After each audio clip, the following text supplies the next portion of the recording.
"You need to be out by tomorrow, Elaine. This house belongs to me now," my stepson declared coldly as mourners were still leaving my husband's funeral reception.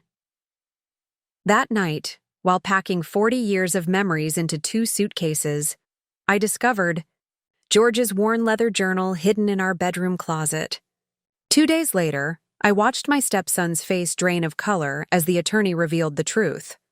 While Richard had inherited the house, my husband's substantial business holdings, art collection, and offshore accounts had been left entirely to me, with explicit instructions about the foundation George had secretly planned for years. Before we jump back in, tell us where you're tuning in from. And if this story touches you, make sure you're subscribed, because tomorrow I've saved something extra special for you. I was born Elaine Foster in 1953 in the coastal town of Harborview, where the rhythms of the tides marked time as surely as any clock. My father managed the local savings and loan, and my mother taught piano from our front parlor, raising me with expectations of both practicality and creativity. These seemingly opposing forces, careful planning alongside artistic expression, shaped my understanding of what constituted a well-lived life. "Security provides the foundation," my father would say, meticulously balancing his ledgers each evening at our kitchen table. "But beauty gives us reason to build upon it," my mother would add, her fingers coaxing melodies from our well-worn upright.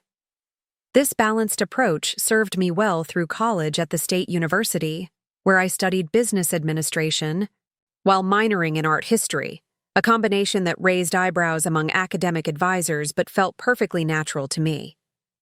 It was there I met David Foster, a mechanical engineering student whose quiet intelligence and thoughtful approach to problems mirrored values I'd grown up with. We married a week after graduation in a simple ceremony in my parents' garden.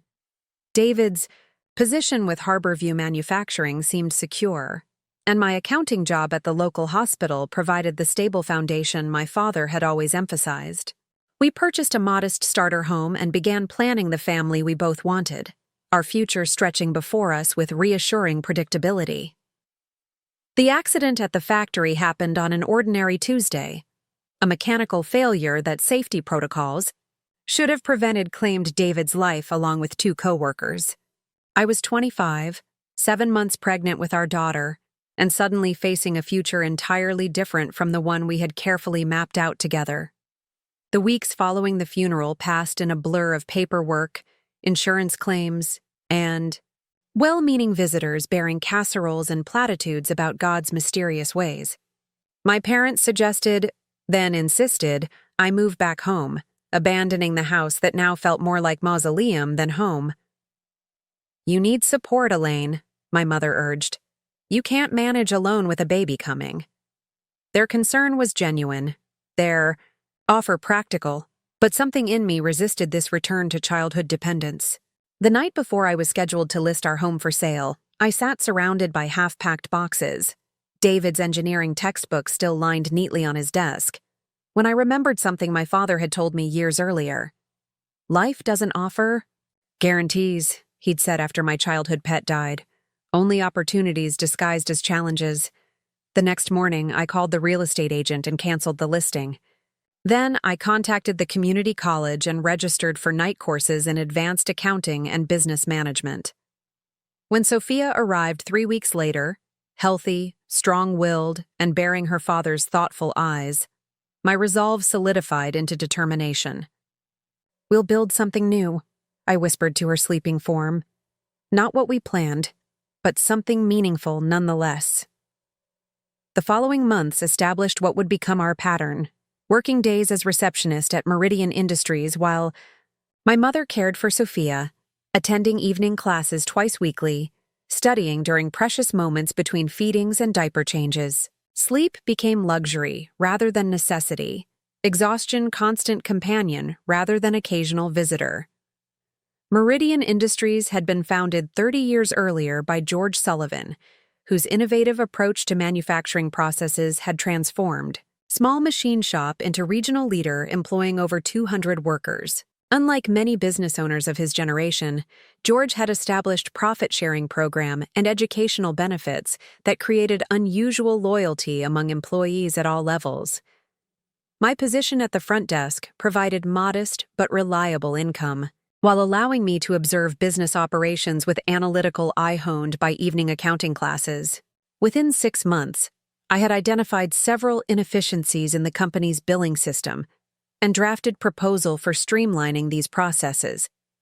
After several attempts to schedule meeting with the financial director, who seemed unable to imagine that receptionist might have relevant insights, I finally approached George Sullivan directly one morning as he arrived for work. "Mr. Sullivan, I've prepared analysis of the accounts receivable system that could potentially save the company 8% in processing costs," I said, handing him carefully prepared folder before he could object. "I'd appreciate 15 minutes of your time this week to discuss implementation possibilities." The directness of my approach clearly surprised him, but rather than dismissal, his expression registered thoughtful consideration. 3:00 today, Ms. Foster," he replied, taking the folder. "Be prepared to defend your numbers." That 15-minute meeting extended to nearly 2 hours as George questioned every assumption and calculation in my proposal with incisive precision. His analysis wasn't dismissive but genuinely curious, testing not just my conclusions but my thought process. "Your recommendations are sound," he acknowledged finally. "But implementing them will require restructuring responsibilities. Across 3 departments, how would you manage the transition?" The question wasn't hypothetical, I realized with sudden clarity. It was job interview. By meeting's end, I had been offered position in financial operations with substantial salary increase and flexible scheduling that accommodated my childcare needs. "I recognize talent regardless of conventional credentials," George explained when I expressed concern about my incomplete advanced degree. "You've demonstrated analytical thinking and practical solutions, qualities more valuable than additional letters after your name." The following 2 years established pattern of increasing responsibility as my organizational skills and financial insights proved consistently valuable to company operations. George became not just employer, but mentor. His straightforward assessments and strategic guidance accelerating my professional development beyond what formal education might have provided. Our working relationship maintained appropriate professional boundaries, his position as company founder and my status as widowed mother creating natural distance despite growing mutual respect. Our interactions focused entirely on business matters until Sophia's 3rd birthday celebration, a small gathering at our home that I had impulsively invited him to attend after he inquired about weekend plans. "I hope this isn't inappropriate," I said, immediately regretting the impulse. "Just few neighbors and family, very informal." "I'd be honored," he replied with unexpected warmth. "Should I bring something for the birthday girl?" His arrival at the party carrying carefully wrapped package, wooden blocks handcrafted by local artisan, marked subtle shift in our relationship. Watching him interact with Sophia, patiently building increasingly precarious towers for her delighted destruction, revealed dimensions of his character not visible in professional context. "You're very good with children," I observed as he helped. "Serve cake to excited toddlers." "I raised my son alone after my wife died," he replied quietly. "Richard was 5. Different circumstances than yours, but perhaps similar challenges." This shared experience of single parenthood following unexpected loss created connection that gradually evolved from professional respect to genuine friendship. Occasional lunch meetings extended beyond business discussions to include books we'd read, community development concerns, and eventually, the particular challenges of raising children without partners. "Richard resents structure," George confided during one such conversation nearly a year later. "Always has. Every boundary becomes battlefield rather than guideline for growth." "Sophia tests limits constantly," I acknowledged. "But there's curiosity driving it rather than opposition. Different temperament, perhaps." These conversations revealed George as thoughtful father, deeply concerned about son's development, yet uncertain how to address patterns established years earlier. Richard, then 16, attended prestigious boarding school at considerable expense while maintaining mediocre academic performance and accumulating disciplinary infractions. "I've provided everything except consistent consequences," George reflected during particularly difficult period following Richard's temporary expulsion for honor code violations. "Now I'm facing young man who expects reward without effort and resents any suggestion that actions carry natural outcomes." Our professional relationship continued developing alongside personal friendship, my responsibilities expanding to include financial systems oversight and eventually promotion to department director. These advancements reflected genuine contribution, rather than personal connection, point George made explicitly during each performance review. "Your work stands on its own merit," he insisted. "I evaluate results, not relationships." When he eventually invited me to dinner at Harborside Restaurant, location clearly distanced from workplace context, the significance wasn't lost on either of us. At 52, George remained handsome in distinguished way, his thoughtful manners, and genuine interest in others setting him apart from more self-centered men I'd encountered since widowhood.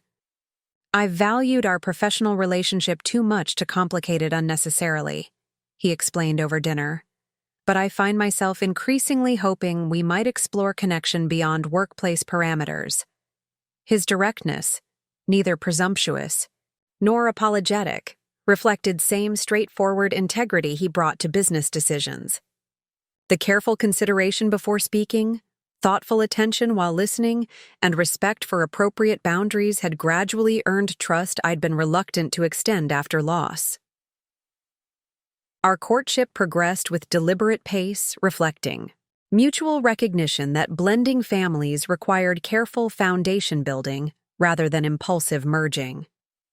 I was 32, raising 9-year-old discovering her artistic talents. George, at 52, managed growing company while navigating increasingly difficult relationship with 17-year-old son, whose resentment toward potential stepmother became immediately apparent. "She's after your money," I overheard Richard telling his father when he thought I'd left the room. "Why else would someone her age marry someone like you?" George's response, delivered with quiet authority that never raised volume but commanded attention, established boundary that would characterize our relationship moving forward. "Careful with assumptions, Richard," he said evenly. "They reveal more about you than about others." Our wedding took place following year. Small ceremony attended by close friends, my parents, beaming Sophia, and visibly sullen Richard, whose participation required direct mandate from his father. The reception at the Victorian Harborside home, that would become our shared residence, was elegant without ostentation, reflecting George's preference for quality over display. The early years of our marriage established patterns that would sustain 4 decades together. George continued guiding Meridian Industries with innovative approaches to manufacturing and employee relations, increasingly involving me in strategic planning that bridged financial operations with broader company development. My appointment as Chief Financial Officer 5 years into our marriage came after rigorous selection process deliberately structured to eliminate any suggestion of favoritism. The board's unanimous approval reflected recognition of systems I'd implemented that had increased operational efficiency while maintaining the company's commitment to employee profit sharing. "Your thoroughness creates freedom," George observed after particularly successful quarter. "Knowing everything is properly accounted for allows creative risk-taking elsewhere." Home life developed its own balanced rhythms as Sophia blossomed, under George's encouraging mentorship. He attended every school art exhibition, provided materials for increasingly ambitious projects, and engaged with her creative process with genuine interest rather than perfunctory praise. "You see possibilities rather than just results," he told her during discussion of particularly challenging sculpture project. That's rarer and more valuable than technical skill alone. By the time she left for art school in Chicago, their bond had developed into genuine connection based on shared creative sensibility rather than merely functional family arrangement. Her occasional calls home as often requested George's perspective on artistic challenges as they sought my practical advice on daily living. Richard's path followed dramatically different trajectory. His college career spanned 3 universities, over 6 years, yielding no degree despite substantial financial support and repeated interventions when academic probation threatened continued enrollment. Each failure was attributed to external factors: incompetent professors, irrelevant curriculum, unsupportive administration, rather than his consistent pattern of minimal effort and maximum entitlement. George's attempts to involve him in family business met similar results. Positions created specifically to develop his capabilities became platforms for complaints about being underutilized or unappreciated. No role proved satisfactory, no responsibility adequately prestigious to warrant sustained engagement. "I'm a Sullivan," became his standard declaration when expectations weren't met. "I shouldn't have to prove myself in entry-level positions." The pattern continued through his 20s and into 30s. Business ventures launched with enthusiastic announcements and substantial paternal investment, followed by inevitable failure attributed to market conditions, unreliable partners, or economic timing never connected to his own management deficiencies. Each failure resulted in temporary return to family home, periods characterized by increasing tension, as Richard's resentment toward my position in both family and company intensified with each passing year. My financial acumen, demonstrated through Meridian's consistent growth even during economic downturns, became particular focus of his antagonism. "If Dad had given me half the opportunities he's handed you," he declared during particularly contentious dinner, "I'd have built something twice as successful by now." George's response reflected painful recognition of pattern that decades of parental support had failed to interrupt. "Opportunity isn't something given, Richard. It's something recognized and developed through consistent effort." These conflicts created only shadow on otherwise fulfilling partnership that balanced professional collaboration with genuine emotional connection. Our home became gathering place for community organizations George supported with characteristic thoughtfulness, education initiatives for first-generation college students, arts programs for underserved neighborhoods, environmental conservation efforts protecting the harbor that defined our community. This philanthropic work reflected values-driven approach that characterized all aspects of George's life. Not ostentatious, charity-seeking recognition, but strategic investment addressing root causes rather than symptoms. My financial background complemented his visionary thinking, creating partnership that extended from business operations to community engagement. "We're building something that outlasts us," he observed during 25th anniversary celebration. "Not just company or foundation, but approach to meaningful contribution."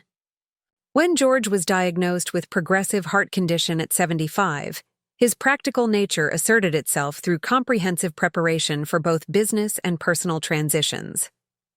Meridian Industries was restructured as employee-owned enterprise through carefully designed program ensuring continued operational integrity while providing retirement security for workers who had contributed to company's success. "A company shouldn't die with its founder," he explained during announcement to management team. "Its purpose should continue through those who understand its values." These business arrangements were discussed openly with characteristic transparency about intentions and implementation timeline. What remained private was George's personal estate planning, which he assured me was comprehensively addressed, but declined to detail beyond confirming that all legal documentation had been properly executed through Marcus Williams, attorney who had managed family matters for decades. "There will be no confusion about intentions," he promised during quiet evening watching harbor lights from our bedroom window. "Everything has been arranged exactly as it should be."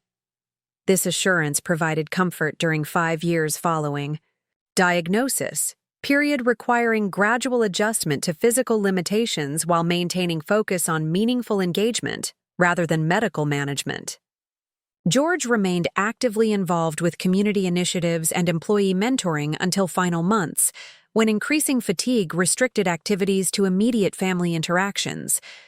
Throughout this period, Richard's appearances became increasingly focused on financial matters, requests thinly disguised as concern, discussions of inheritance framed as preparation for carrying on the Sullivan legacy.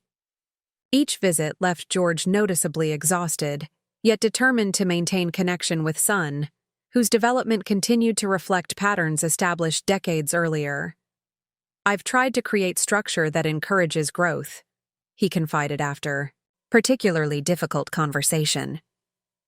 "Whether he chooses that path remains beyond my control." George passed peacefully in our home on clear autumn morning, having lived exactly as he wished until the very end, with purpose, integrity, and quiet determination that had characterized his approach to both business and personal relationships. The loss felt simultaneously devastating and anticipated, grief tempered by gratitude for 4 decades of genuine partnership. What I could not have anticipated was how quickly mourning would be overshadowed by Richard's immediate assertion of authority over arrangements he had played no role in planning. "As Dad's son and primary heir, I'll be handling everything from here," he announced upon arriving at funeral home 40 minutes late for meeting I'd already completed with director. "You should focus on your personal needs while I manage family matters." Recognizing that conflict during funeral preparations would dishonor George's memory, I chose not to challenge these presumptions immediately. Decision Richard interpreted as confirmation of his assumed authority and my subordinate position in family hierarchy. The funeral service reflected George's character, meaningful without ostentation, attended by employees, community members, and business associates whose presence testified to impact extending far beyond financial success.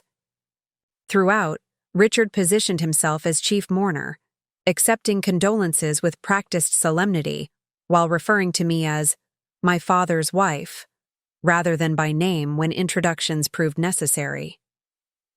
It was during reception at our home, filled with people sharing genuine stories of George's influence in their lives, that Richard finally revealed plan he had apparently been formulating since his father's diagnosis. "We need to speak privately," he insisted, drawing me away from conversation with longtime family friends into George's study. "There are arrangements you need to understand." Once door closed behind us, his demeanor shifted from performative grief to calculated efficiency that revealed his true priorities. "I've reviewed Dad's will with Marcus earlier this week," he stated without preamble. "The house and primary property transfer directly to me upon his death. I'll be taking occupancy immediately."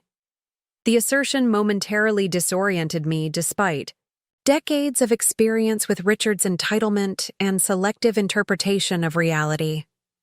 "That seems unlikely, Richard. George and I have owned this home jointly since our marriage." "Dad made changes in recent years," he countered with satisfaction, suggesting long-anticipated victory. Marcus confirmed everything. "This house has been in the Sullivan family for 3 generations. Did you really think he would let it go to someone who married into the family?" The claim contradicted everything I knew about both property ownership and George's character. Yet Richard's certainty suggested some factual basis, however misinterpreted or selectively presented. "You need to be out by tomorrow, Elaine. This house belongs to me now," he declared coldly as mourners were still mingling downstairs after the funeral reception. Dad's will was clear about the property. That night, while the household finally quieted after a day of grieving rituals, I began methodically evaluating which possessions might be prioritized if temporary relocation became necessary. Not in surrender to Richard's demands, but as practical preparation while awaiting proper legal clarification. The process proved both practically challenging and emotionally overwhelming. Each item carried memories beyond its physical presence, serving dishes from anniversary celebrations, books with George's marginalia noting passages for future discussion, artwork collected during travels marking significant milestones in our relationship. While searching through our bedroom closet, my hand encountered unfamiliar texture behind row of George's suits, smooth leather binding of journal I had never seen among his regular possessions. Opening the cover revealed familiar handwriting and characteristic dated entries beginning shortly after his diagnosis 5 years earlier.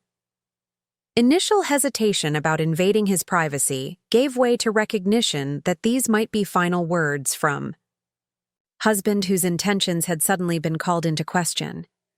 The journal's contents would prove more valuable than I could possibly have imagined as I prepared to meet with Marcus Williams the following morning. The next morning dawned with pale October light filtering through the Victorian windows of what Richard now claimed as his exclusive property. I had barely slept, the leather journal resting on the nightstand beside me, its contents having occupied my thoughts throughout the night. Rather than the chaos of hastily packing possessions as Richard had clearly anticipated, I spent those quiet morning hours meticulously photographing each page of George's private writings and scanning the legal documents I'd found in our home safe, creating digital record before meeting with Marcus Williams. Marcus Williams had served as the Sullivan family attorney for over 40 years, his downtown office occupying the same corner suite since before I entered. George's life.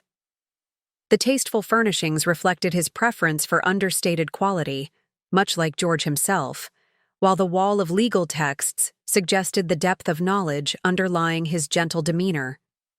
At 78, he had often spoken of retirement, but remained professionally active primarily due to his decades-long friendship with my husband. Elaine, he greeted me warmly, rising from behind his desk with the careful movements of a man, managing arthritis through sheer determination. I was planning to call you today. Please accept my deepest condolences. George was not just a client, but a dear friend. Thank you, Marcus.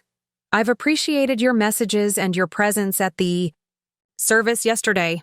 He gestured toward the comfortable chairs positioned near the window rather than the more formal arrangement facing his desk, an intentional shift from business transaction to personal conversation. I understand Richard has been in contact with you regarding the estate, he mentioned, his tone carefully neutral yet somehow conveying awareness of potential complications. Yes, I replied evenly. He's informed me that George made changes to our property arrangements, specifically regarding the house. He claims the property transfers directly to him, and I'm expected to vacate immediately. Something flickered across Marcus's expression, a momentary tightening around the eyes that suggested controlled professional response to unexpected information. I see, he said after brief pause. And did Richard provide you with documentation of these alleged arrangements? He claimed you had confirmed everything, I answered, watching Marcus's reaction carefully. The attorney's response was measured, but clear. I've had no such conversation with Richard about property transfers, he stated unequivocally. In fact, our only recent communication was a brief exchange at the funeral, during which estate matters were not discussed at all. This confirmation of my suspicions, that Richard had fabricated the conversation to support his demands, provided initial reassurance about George's true intentions. Still, the situation required complete clarity rather than assumptions. I discovered something last night that I believe relates to George's actual arrangements, I explained, retrieving the leather journal from my bag. This private journal details his estate planning over the past 5 years, including specific property provisions contradicting Richard's claims. Marcus accepted the journal with reverent care, his expression registering recognition. Yes, George mentioned keeping such records, he confirmed. He found the process of writing helped clarify his thinking during complex decisions. As he reviewed selected entries I indicated, his professional composure momentarily gave way to visible relief. These certainly align with the legal documentation we prepared together, he confirmed, returning the journal with clear appreciation for its significance. George was absolutely consistent about his intentions throughout our discussions. Then the house doesn't transfer exclusively to Richard? I asked, seeking explicit confirmation. Absolutely not, Marcus stated definitively. The property remains in joint ownership with your lifetime residence, rights explicitly protected regardless of circumstances. This was non-negotiable for George throughout our planning sessions. The attorney's confirmation provided immediate sense of vindication, though questions remained about Richard's broader claims regarding the estate. Richard positioned himself as primary heir, with controlling interest in all Sullivan family assets, I explained. How much of that reflects actual arrangements versus his own assumptions? Marcus sighed, rising to retrieve substantial folder from his secure cabinet. Perhaps we should review the complete documentation, he suggested. George authorized me to conduct full disclosure meeting with you immediately following his passing. He anticipated certain misinterpretations might arise and wanted to ensure clarity for all parties. The comprehensive estate plan Marcus proceeded to outline revealed arrangement far more sophisticated than simple asset division between widow and son. While Richard would indeed receive certain family properties and investment accounts, these transfers carried specific conditions requiring demonstrated responsibility before assuming full control, provisions clearly designed to address patterns of financial mismanagement that had characterized his adult life. The transfers occur in structured phases, Marcus explained, indicating relevant sections of the documents. Initial distributions provide comfortable income without enabling impulsive decisions. Subsequent transfers require demonstrated financial responsibility over sustained periods. Most significantly, the estate plans establish substantial charitable foundation, continuing George's philanthropic priorities, while creating ongoing governance role for me as executive director. This foundation would receive the majority of George's business holdings, art collection, and investment portfolio, not as tax strategy but as intentional legacy mechanism aligned with values that had guided his life. George was absolutely clear about the foundation's significance, Marcus emphasized. He considered it his most meaningful legacy, continuation of purposeful impact rather than merely transferring wealth between generations. My appointment as executive director reflected not sentimentality, but recognition of shared values and demonstrated capability managing complex financial matters. The position included appropriate compensation alongside substantive decision-making, authority implementing charitable priorities George had outlined in accompanying documents. He devoted considerable thought to creating structure that would benefit the community while providing opportunity for Richard to develop capabilities he has consistently neglected, Marcus explained. The foundation board includes position available to Richard contingent upon his participation in specified financial management training and demonstrated commitment to organizational mission. As the comprehensive review concluded, the contrast between George's actual arrangements and Richard's selective claims became starkly apparent. While he would indeed receive significant inheritance, the structure intentionally prevented immediate control of assets he had neither earned nor demonstrated capacity to manage responsibly. "There's something else you should know," Marcus added, his expression suggesting reluctance about final disclosure. George anticipated Richard might attempt to challenge these arrangements or pressure you to modify them. He therefore included specific provisions that any litigation against the estate or foundation automatically triggers significant reduction in Richard's distributions, with those funds redirected to educational charities. This characteristic, blend of foresight and principled boundary setting, reflected George's parenting approach throughout decades of attempting to foster responsibility in son who consistently resisted accountability. Even in death, he had created structure offering opportunity for growth while establishing clear consequences for destructive choices. "When would you recommend informing Richard of the actual arrangements?" I asked, recognizing the delicate timing considerations involved. "Given his unauthorized demands regarding the property, immediate clarification seems appropriate," Marcus advised. "I've already scheduled meeting at my office tomorrow morning. having anticipated need for formal disclosure following the funeral. The certified letters were mailed yesterday, though I suspect Richard hasn't yet received his notification. The timing seemed almost providential. Less than 48 hours after Richard's ultimatum, he would face comprehensive revelation of arrangements explicitly designed to address the very entitlement his behavior continued demonstrating. "Would you prefer I handle the meeting alone, or would your presence be helpful?" Marcus inquired with characteristic sensitivity to both legal and interpersonal dimensions. "I'd like to be present," I decided after brief consideration.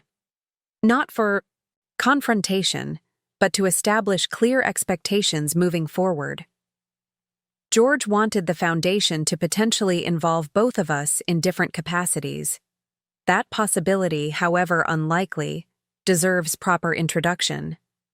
As our meeting concluded, Marcus provided complete copies of all relevant documentation while retaining the originals in secure storage. "George would be pleased with your measured response," he observed as we prepared to part. "He often expressed admiration for your ability to balance emotional awareness with practical decision-making." The acknowledgement brought unexpected tears, recognition, of partnership valued not just for affection but for genuine respect that had characterized our 4 decades together. Whatever challenges Richard's reaction might present, the foundation George had established would ensure continuing impact aligned with values we had shared throughout our marriage. Upon returning home, I discovered message from Richard indicating he had generously extended my moving deadline by 24 hours, given the circumstances. The calculated magnanimity, granting permission regarding property he had no authority to control, might have provoked anger had the situation not been resolved through Marcus's clarification. Instead, I responded with brief text confirming our meeting at Marcus's office the following morning without mentioning property claims or moving expectations. Let the attorney's formal disclosure address misunderstandings that had likely developed through Richard's selective interpretation of casual conversations rather than actual legal consultation. The remainder of the day passed in quiet reflection. Rather than frantic packing, reviewing foundation documents George had prepared, appreciating thoughtful provisions reflecting not just material considerations, but genuine understanding of meaningful legacy. The structure he had created offered opportunity for continuing our shared commitments while providing appropriate boundaries against entitlement that had consistently undermined Richard's development. That evening, Sophia called from Chicago, where she had established successful career as art therapist working with traumatized children. Her gentle inquiry about funeral arrangements and household matters revealed sensitivity to grief without imposing specific expectations about mourning process. "Richard's been making some claims about Dad's estate plans," I mentioned carefully, wanting to prepare her for potential family conflict without creating unnecessary alarm. "We're meeting with Marcus tomorrow to review the actual documentation." Her response reflected both emotional intelligence and practical insight developed through professional training. Richard's always created narratives that position him as central character deserving special consideration, she observed. "How are you managing the situation?" "Better than expected," I admitted. Finding George's private journal provided significant clarity about his actual intentions. Marcus has confirmed everything was arranged exactly as George wanted, with provisions that actually anticipate Richard's potential reactions. "That sounds like Dad," she said, the term she had naturally adopted for the man who had embraced her as daughter from their first meeting. "Always thinking several moves ahead while creating opportunity for everyone to make better choices." Her use of present tense, "that sounds like Dad," rather than past tense acknowledgement of loss, created momentary ache of absence, alongside appreciation for relationship that had developed between stepfather and daughter through genuine connection rather than merely functional arrangement. "Will you need me to come home?" she asked pragmatically. "I can rearrange my schedule if things become complicated." "Not yet," I assured her. "Marcus is handling the legal aspects beautifully, and the documentation is absolutely clear. Let's see how tomorrow's meeting unfolds before making travel decisions." We spoke for nearly an hour about memories, grief process, and practical considerations, the balanced approach to emotional and logistical matters that reflected George's influence on both our lives. Her final observation before ending our call particularly resonated as I prepared for the next day's disclosure meeting. Whatever narrative Richard creates about Dad's decisions, the truth is in the pattern of his actual choices throughout his life, she noted. Consistency reveals character, more reliably than any momentary declaration. The following morning brought crystal clarity to New England autumn, the harbor visible from our bedroom window reflecting perfect blue sky, sailboats moving with purposeful grace in steady breeze. I selected outfit deliberately for the upcoming meeting, professional without ostentation, colors George had particularly appreciated, subtle jewelry marking significant anniversaries. Not performance of grief, but acknowledgement of continuing connection to partnership that had shaped 4 decades of shared life.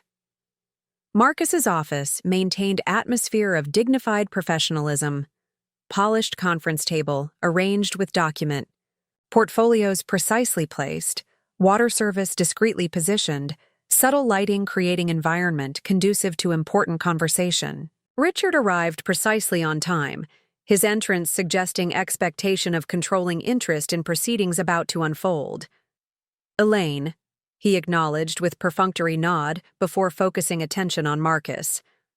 I assume we're finalizing the transfer. Documentation today?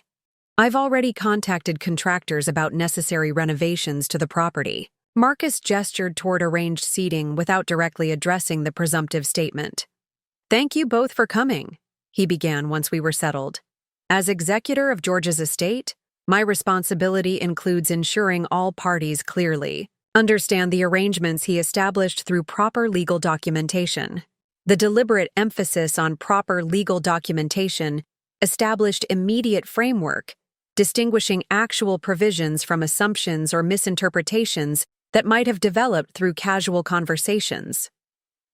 Richard's expression remained confidently expectant, apparently interpreting the formal meeting as procedural confirmation of his anticipated authority. Before proceeding with specific provisions, I should clarify that all documentation we'll review today represents legally executed instruments prepared under George's direct supervision and with his fully informed consent, Marcus continued. These arrangements were developed over several years with careful consideration of both family needs and philanthropic priorities.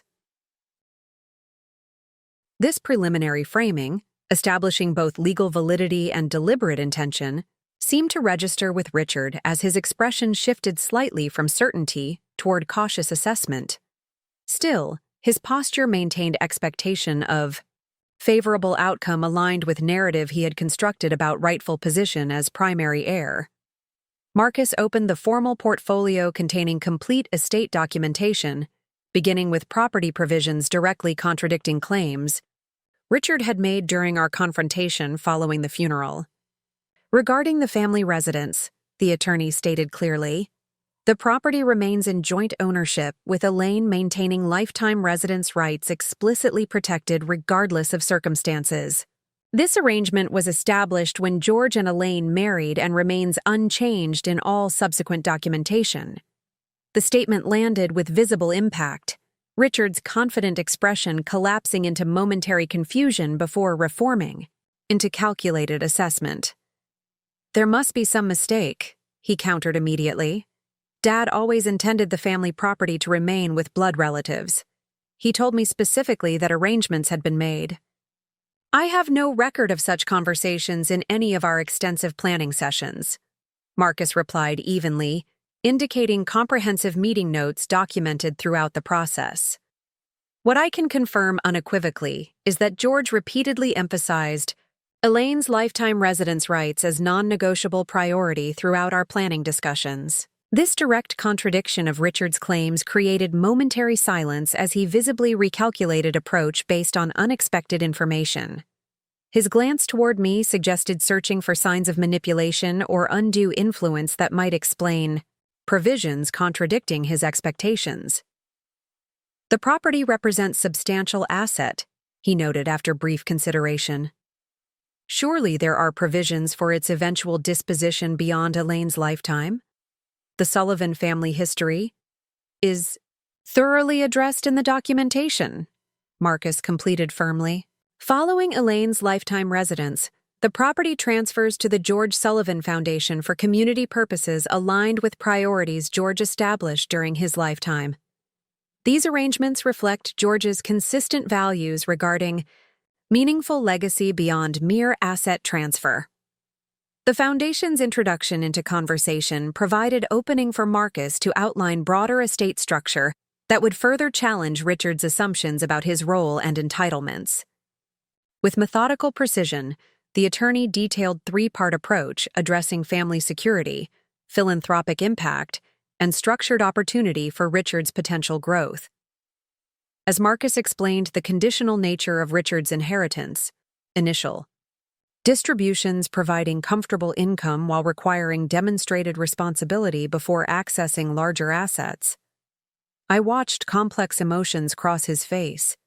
Disbelief gave way to calculation, followed by barely controlled anger as full implications became apparent.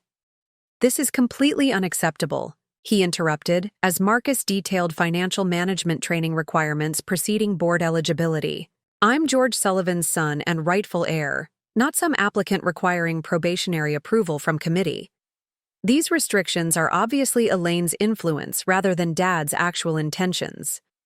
The accusation, positioning me as manipulative force rather than equal partner in 40-year marriage, might once have provoked defensive response. Instead, I remained quietly observant as Marcus addressed the claim with professional clarity, enhanced by personal knowledge of my husband's consistent character.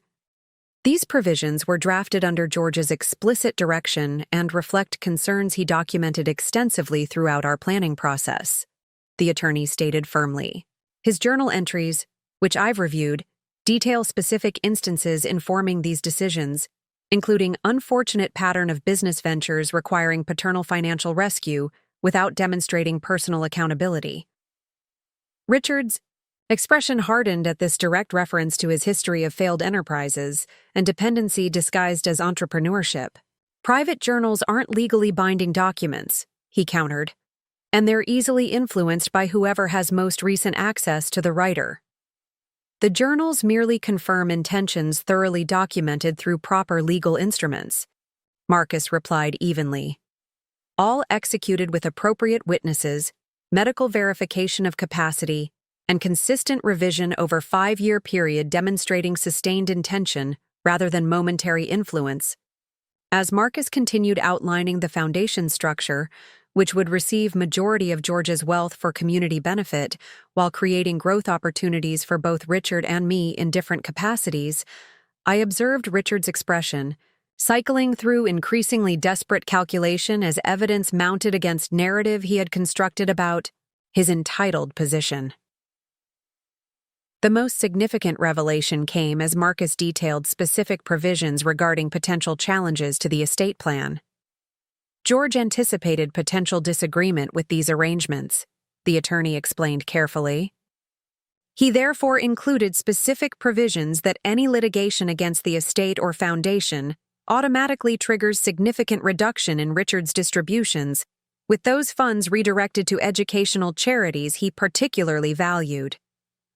This final disclosure, revealing George's characteristic combination of boundary setting and foreseeing potential reactions, effectively removed Richard's most likely response to unwelcome news.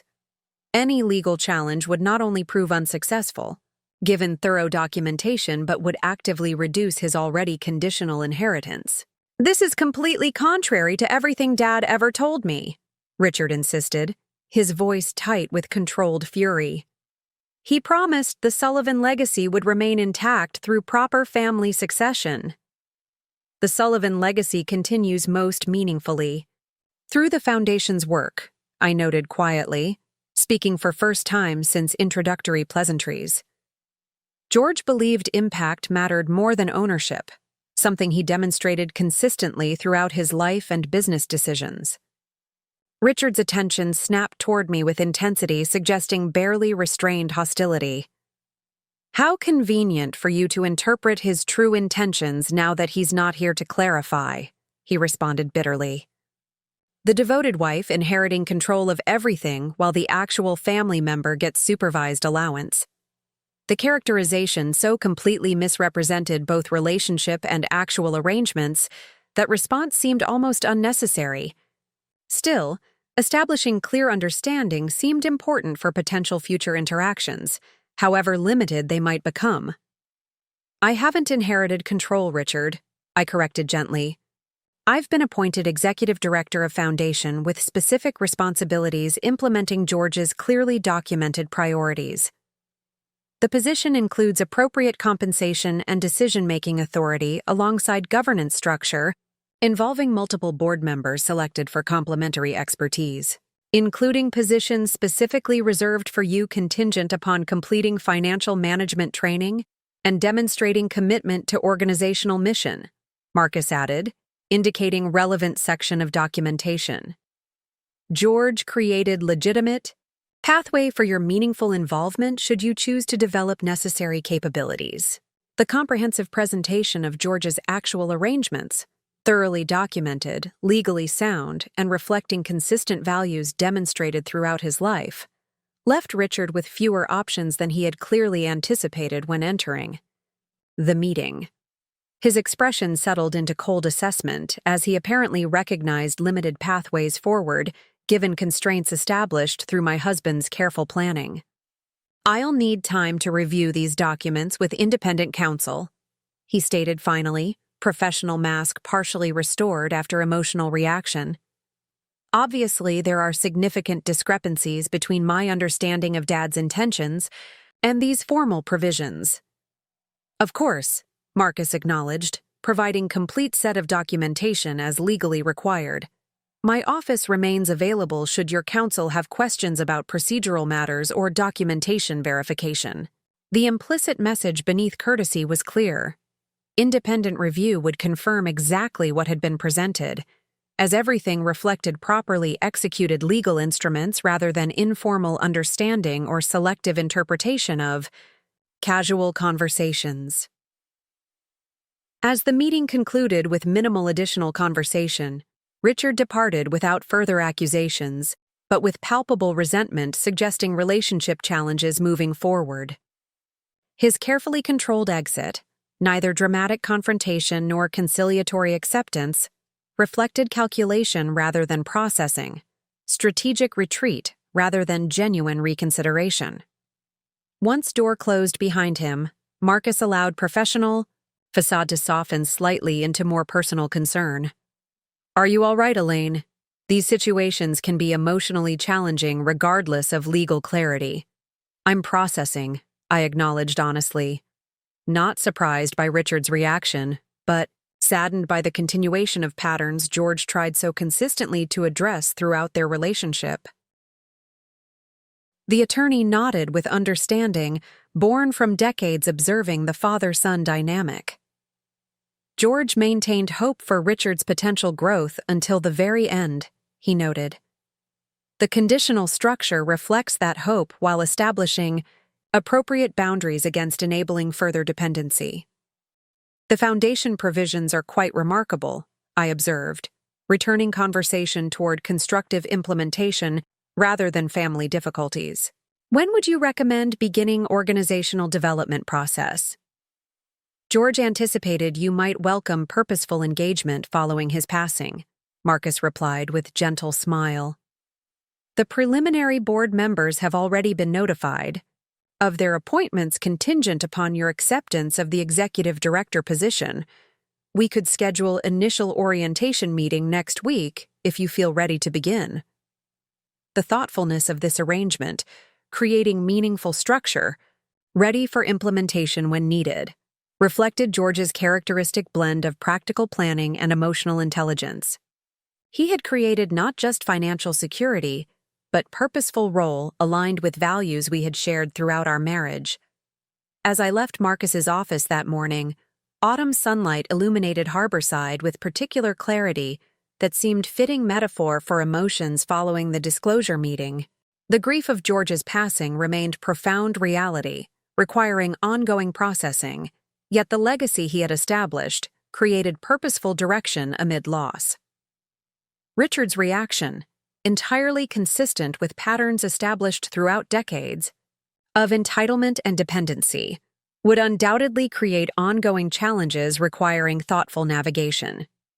Yet my husband's careful planning had established clear boundaries, while maintaining potential pathways toward healthier relationship should Richard eventually choose growth over resentment. Most significantly, the foundation George had established would ensure continuing impact aligned with values that had defined his approach to both business and personal relationships, creating opportunity for meaningful contribution beyond mere financial security or asset accumulation.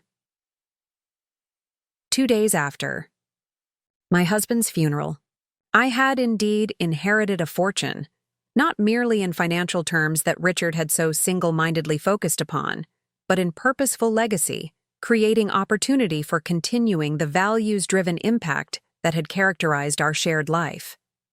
The journal discovered while packing treasured possessions had provided not just confirmation of George's intentions, but window into thoughtful planning reflecting consistent character throughout 4 decades of partnership. As I returned to the home where we had built meaningful life together, the residence Richard had so prematurely claimed as his exclusive property, I felt George's presence not through supernatural sensation, but through practical evidence of careful preparation, ensuring security, while maintaining meaningful purpose moving forward. The stepson, who had commanded my departure with such cold certainty, would undoubtedly continue creating narratives positioning himself as victim of circumstance rather than architect of his own limitations. Yet the documentation Marcus had so clearly presented established reality beyond selective interpretation or convenient misunderstanding. My husband's true legacy extended far beyond property or financial assets. It lived in values consistently demonstrated throughout lifetime of purposeful impact. The foundation bearing his name would continue that impact through structured philanthropy addressing community needs, while creating opportunity for growth among those willing to develop necessary capabilities. 2 days after being told to vacate my home by stepson convinced of his entitled position, I had discovered inheritance far more valuable than mere property rights or financial security. George had provided not just material resources but meaningful purpose aligned with values we had shared throughout 4 decades of genuine partnership. While Richard had focused exclusively on what he believed himself entitled to receive, my husband had created legacy defined by what we could continue giving, distinction that perfectly captured essential difference in their fundamental understanding of meaningful inheritance. The 3 weeks following Marcus's disclosure meeting unfolded with surprising quietness. Richard had retreated into strategic silence rather than immediate confrontation, a response that suggested careful calculation rather than genuine acceptance. His absence from further discussions about the foundation or estate administration provided temporary reprieve while establishing foundation operations, though experience suggested this represented tactical regrouping rather than permanent withdrawal. October gradually yielded to November's more austere beauty along the harbor, the Victorian home's gardens transitioning to seasonal dormancy, mirroring my own period of necessary winter following George's passing. Grief maintained its presence as constant companion, yet the foundation's development provided purposeful focus, preventing descent into isolation that often accompanies significant loss. The preliminary board meeting Marcus had suggested convened in our home's conservatory, the light-filled space where George had often hosted community discussions about local initiatives.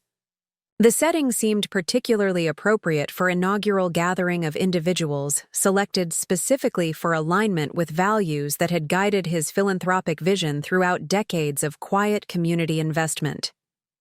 Welcome to the first official meeting of the George Sullivan Foundation, I began, surveying the thoughtfully composed group my husband had selected through characteristic consideration of complementary capabilities. While circumstances make this gathering bittersweet, I believe George would appreciate our focus on implementation rather than ceremony. The board's composition reflected George's understanding that effective philanthropy requires diverse perspectives, united by shared commitment to meaningful impact. Margaret Chen, retired superintendent who had transformed local educational outcomes through innovative programs, brought deep understanding of systemic challenges facing first-generation college students.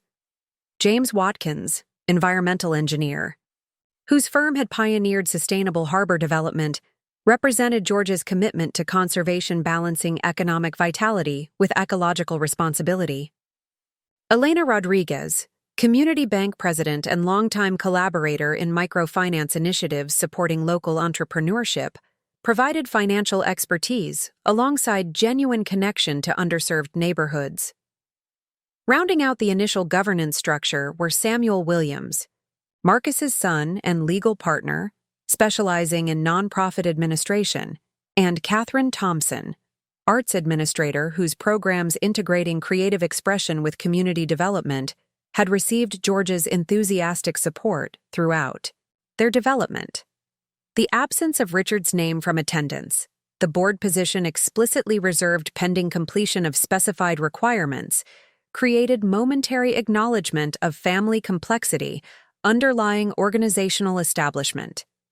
Yet the foundation's purpose transcended personal dynamics, focusing instead on implementing vision George had articulated through detailed documentation accompanying legal instruments.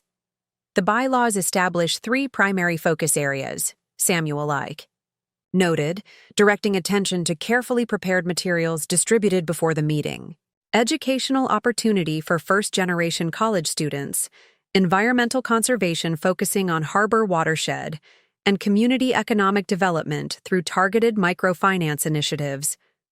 These priorities reflect George's long-standing commitments while providing sufficient flexibility for evolving community needs. The initial endowment, representing majority of George's accumulated wealth beyond provisions for family security, created substantial operating capacity from inception rather than gradual development, typical of newly established foundations. This immediate operational capability reflected his intention that impact continue without interruption despite transition in leadership.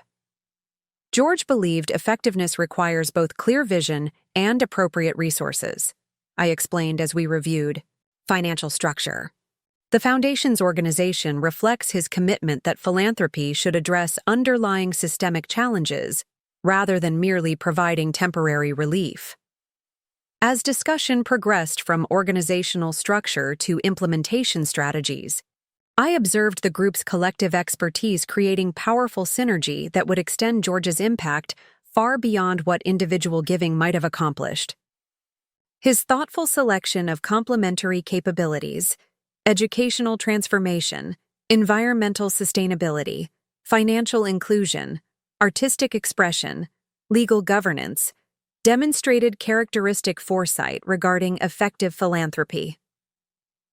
Suggest we develop initial grant guidelines within each priority area for board review next month, Margaret proposed, as discussion moved toward actionable next steps.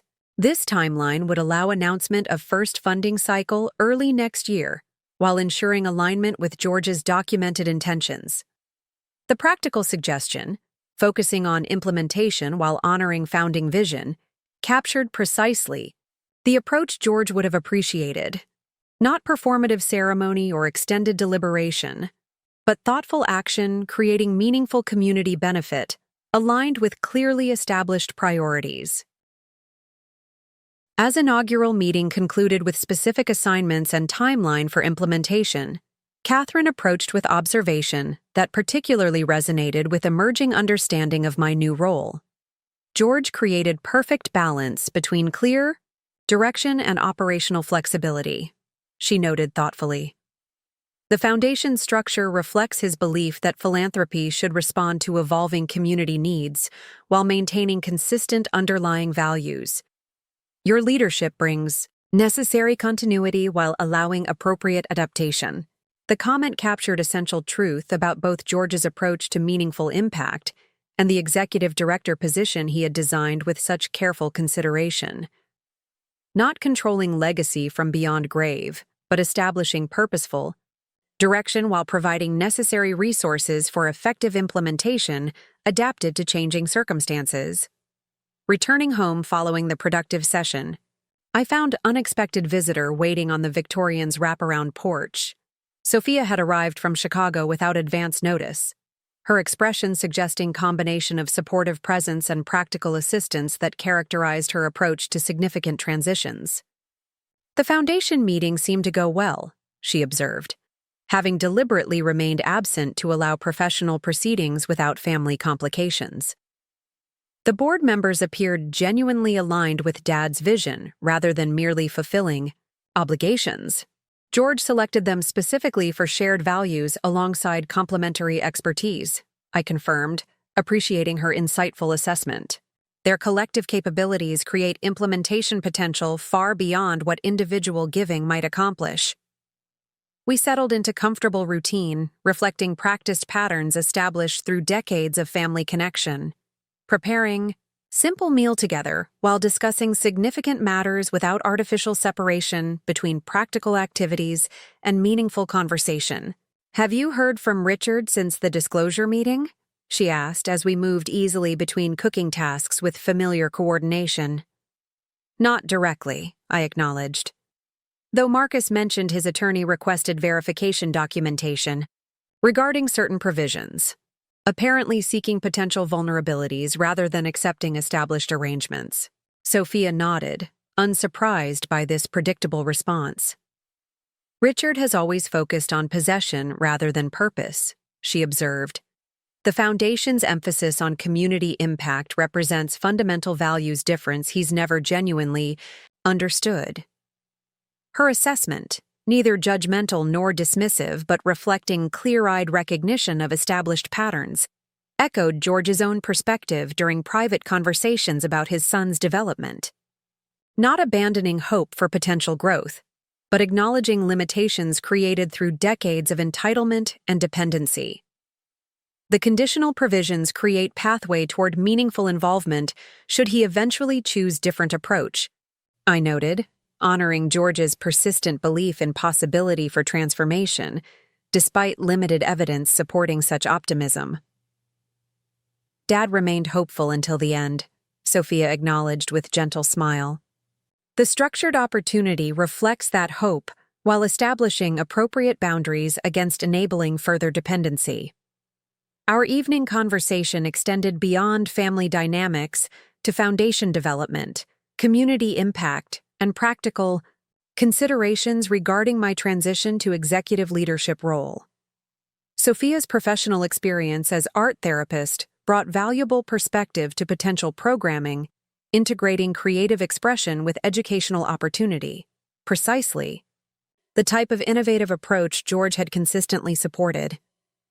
"I've brought something that might interest you," she mentioned as evening concluded. "Some photographs from Dad's visit to my program last spring. The children created collaborative mural expressing their experiences, project he found particularly meaningful, given his own emphasis on creative expression as healing modality." The images revealed George engaged with young participants, his characteristic attentiveness focused entirely on their explanations of symbolic elements incorporated into vibrant wall-sized artwork. Despite physical limitations from progressing heart condition, his expression reflected genuine connection with children whose traumatic experiences found voice through artistic collaboration. He spoke about this project several times after returning home, I recalled, memory bringing simultaneous ache of absence and appreciation for shared values that had defined our partnership. The combination of creative expression and community healing particularly resonated with his understanding of meaningful impact. That visit inspired his suggestion about integrating arts programming within the Foundation's educational initiatives, Sophia explained. Not separate priority area, but enhancement strategy across existing focus areas. The board position reserved for arts administrator reflects this integrated approach. This additional insight regarding Catherine Thompson's appointment, representing enhancement strategy rather than separate priority, demonstrated George's sophisticated understanding of effective philanthropy. Not compartmentalized programming, but integrated approach addressing complex community challenges through complementary interventions. Sophia's unexpected visit extended through Thanksgiving week, providing both practical assistance establishing foundation operations and emotional support, navigating first holiday season following George's passing. Her presence created buffer against isolation, often accompanying significant loss, while offering perspective balancing grief with purposeful engagement. The holiday itself brought invitation from Margaret Chen, hosting small gathering of foundation, board members and their families, creating community connection rather than emphasizing absence through traditional family celebration no longer possible in previous form.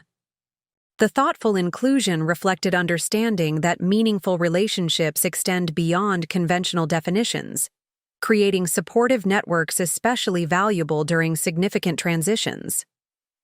Richard's absence from any holiday acknowledgement, not even perfunctory message recognizing shared loss despite conflicting perspectives regarding inheritance, suggested continuing resentment rather than reconsideration.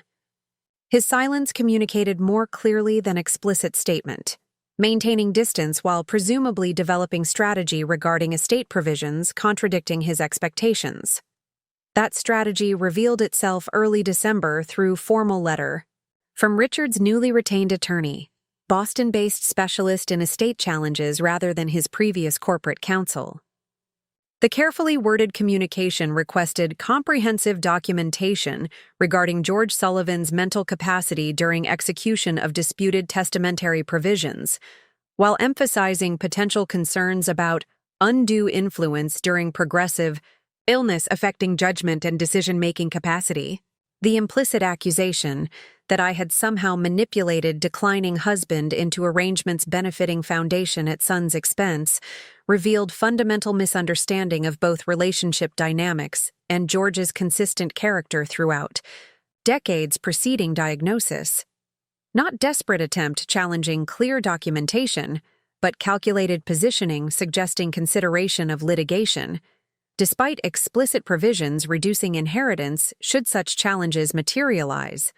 Marcus responded, with characteristic thoroughness, providing comprehensive medical documentation, confirming George's unimpaired cognitive function throughout estate planning process, meeting notes documenting consistent intentions across 5 years of preparation, and witness statements from independent observers present during document execution.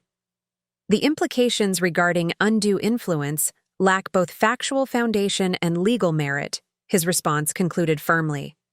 Should Mr. Sullivan pursue formal challenge despite extensive contrary evidence, the automatic provisions regarding litigation consequences would immediately activate, significantly reducing distributions otherwise available upon meeting specified conditions. This clear reminder regarding consequences established through George's characteristic foresight apparently proved sufficiently persuasive to prevent immediate legal action. Richard's attorney requested additional time for thorough consultation with client regarding potential proceedings. Thinly veiled acknowledgement that pursuing challenges would prove both unsuccessful and financially detrimental given carefully constructed provisions. George anticipated exactly this approach, Marcus observed during discussion following this exchange. The documentation requirements and litigation consequences were specifically designed to address Richard's predictable reaction without completely eliminating potential inheritance pending demonstrated responsibility. The observation captured essential balance within my husband's estate planning, establishing appropriate boundaries against entitlement while maintaining potential pathways toward more constructive engagement. Not punitive restrictions, but structured opportunity requiring personal growth rather than continued dependency. As December advanced toward holidays traditionally emphasizing family connection, foundation implementation provided meaningful focus, balancing personal loss with purposeful community engagement. The initial grant guidelines Margaret had proposed, following inaugural meeting, developed into comprehensive framework for first funding cycle, scheduled for announcement early January. George would appreciate our emphasis on implementation, rather than extended deliberation, James noted during final review session. The guidelines establish clear priorities while allowing innovative approaches addressing underlying systemic challenges. This balance between structured priorities and implementation flexibility reflected precisely the approach that had characterized George's own philanthropy throughout decades of community investment. Not prescriptive solutions imposed from position of privilege, but supportive partnership enabling community-driven initiatives addressing locally identified needs. The Foundation's public announcement, scheduled between Christmas and New Year, to maximize visibility while respecting holiday obligations, generated substantial community interest highlighted by feature article in regional newspaper. The comprehensive coverage emphasized not just financial resources, but intentional structure integrating complementary strategies addressing interconnected challenges.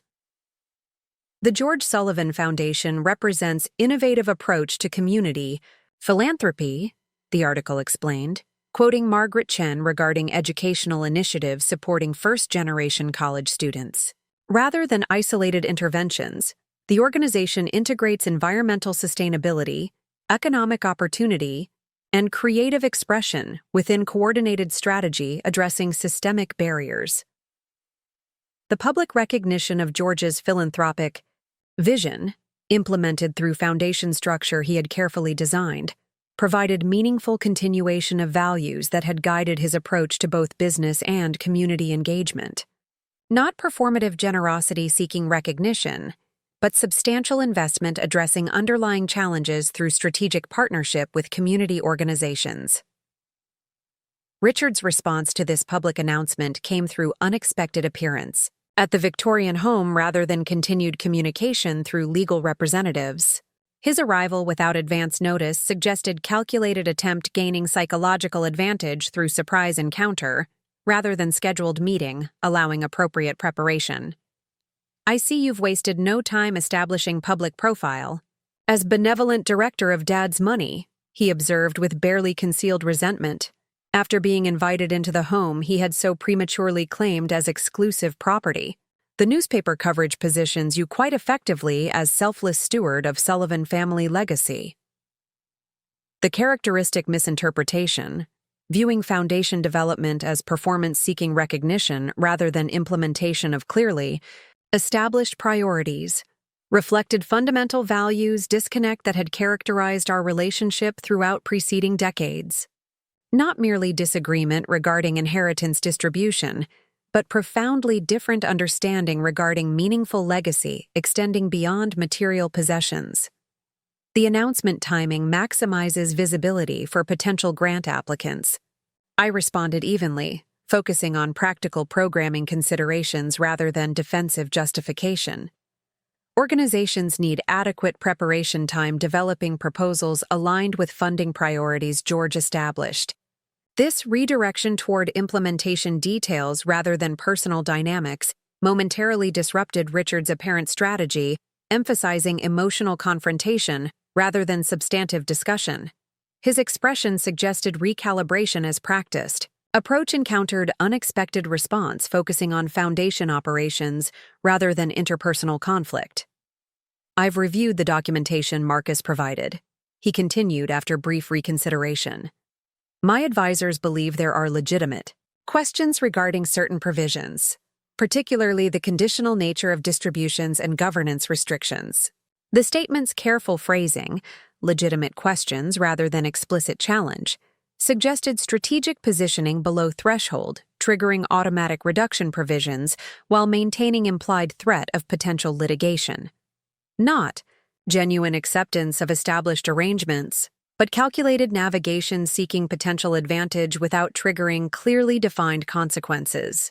The documentation thoroughly addresses procedural considerations, including multiple witnesses, medical verification, and consistent revision demonstrating sustained intention rather than momentary influence, I noted, echoing Marcus's previous explanation without engaging accusatory implications. George's journal entries provide additional confirmation regarding philanthropic priorities established throughout his lifetime. Richard's expression tightened at mention of private writings contradicting narrative he had apparently constructed regarding father's true intentions versus documented provisions. The journal entries, recording specific instances informing conditional structure addressing pattern of dependency, provided particularly inconvenient evidence against claims regarding undue influence or compromised judgment. Private journals aren't legally binding documents, he repeated previous assertion from disclosure meeting, voice reflecting frustration rather than genuine conviction. They're easily influenced by whoever has most recent access to the writer. Yet they provide valuable context regarding values consistently demonstrated throughout George's lifetime, I countered gently. The foundation priorities reflect philanthropic commitments established decades before diagnosis rather than recent developments influenced by illness or external pressure. This emphasis on demonstrable consistency throughout George's life rather than isolated testamentary provisions presented significant obstacle against narrative Richard apparently hoped establishing through suggested vulnerability. Not questionable, arrangements created during diminished capacity, but natural extension of values clearly established through decades of documented community engagement. His tactical approach shifted, abandoning implications regarding compromised judgment in favor of more personal appeal, suggesting shared responsibility for addressing family continuity. Dad would have wanted Sullivan family traditions maintained through proper succession, he suggested, voice modulated toward conversational reasonableness rather than confrontational accusation. Surely some accommodation might be arranged integrating family heritage within foundation structure while respecting established provisions. The apparent concession, acknowledging foundation structure while suggesting modified implementation, represented significant evolution from previous demands regarding property rights and inheritance expectations. Not genuine acceptance of established arrangements but strategic adaptation seeking influence through collaborative positioning rather than direct confrontation. The foundation bylaws already include potential pathway for your meaningful involvement, I reminded him, indicating board position explicitly reserved pending completion of financial management training and demonstrated commitment to organizational mission. George created legitimate opportunity for your participation aligned with organizational priorities he established. Richard's expression revealed momentary calculation as this reference to conditional involvement highlighted fundamental challenge underlying his strategic positioning. Accepting established pathway would require personal development he had consistently resisted throughout adulthood, while challenging documented provisions risked activating automatic reduction significantly, diminishing potential inheritance. The requirements seemed deliberately designed to maximize difficulty rather than encouraging participation, he complained, characteristically positioning reasonable expectations as unreasonable obstacles. The financial management certification alone requires substantial time commitment, potentially interfering with existing business obligations. This objection, framing reasonable professional development as excessive burden rather than appropriate qualification, reflected familiar pattern positioning personal accountability as unreasonable expectation rather than basic responsibility, not legitimate barrier preventing participation, but transparency requirement, ensuring appropriate capability regarding fiduciary responsibilities. The certification represents standard expectation for foundation board members managing substantial community resources, I explained patiently. Other board members have completed similar professional development ensuring appropriate governance capability rather than merely honorary participation. The comparison with other board members, accomplished professionals who had willingly completed appropriate certification despite existing credentials, highlighted contrast between Richard's resistance to personal development and Foundation's legitimate governance requirements. Not arbitrary obstacle designed creating difficulty, but reasonable expectation ensuring appropriate capability regarding significant community resources. His expression suggested recognition that this pathway offered less vulnerability to challenge than provisions regarding conditional inheritance, creating strategic dilemma between accepting development requirements he found personally objectionable versus pursuing litigation with potentially significant financial consequences given automatic reduction provisions. "I'll need to consider available options regarding potential participation," he stated finally, retreat couched as deliberative consideration rather than temporary withdrawal. The time commitment seems excessive given existing obligations, but perhaps some accommodation might be possible regarding implementation timeline. The conditional phrasing, potential participation, and possible accommodation maintained maximum flexibility while avoiding definitive commitment requiring specific action. Not genuine engagement with development opportunity, but strategic positioning, preserving multiple options while assessing potential vulnerabilities within carefully constructed provisions. As Richard departed following this inconclusive exchange, his expression suggested continuing calculation rather than meaningful reconsideration regarding approach to inheritance expectations or foundation involvement. The visit had apparently represented tactical exploration, seeking potential vulnerabilities rather than genuine interest regarding philanthropic priorities or governance participation. The new year brought implementation rather than continued deliberation as foundation operations transitioned from organizational development to active community engagement. The initial grant cycle generated substantial response from nonprofit organizations addressing priorities George had established. Through decades of thoughtful philanthropy preceding formal foundation structure, the application quality reflects community understanding that this represents serious engagement rather than performative philanthropy, Elena observed during review session evaluating submissions. These organizations recognize alignment between their missions and foundation priorities George established through consistent support preceding formal institutional development. This observation captured essential continuity between decades of personal philanthropy and institutional structure, now implementing shared vision through enhanced resources and coordinated strategy. Not abrupt transition following George's passing, but natural evolution, extending established priorities through organizational capacity, enabling greater impact addressing systemic challenges. As winter gradually yielded to early spring along the Harbor, foundation operations established predictable rhythm balancing necessary governance oversight, with flexible implementation responding to evolving community needs.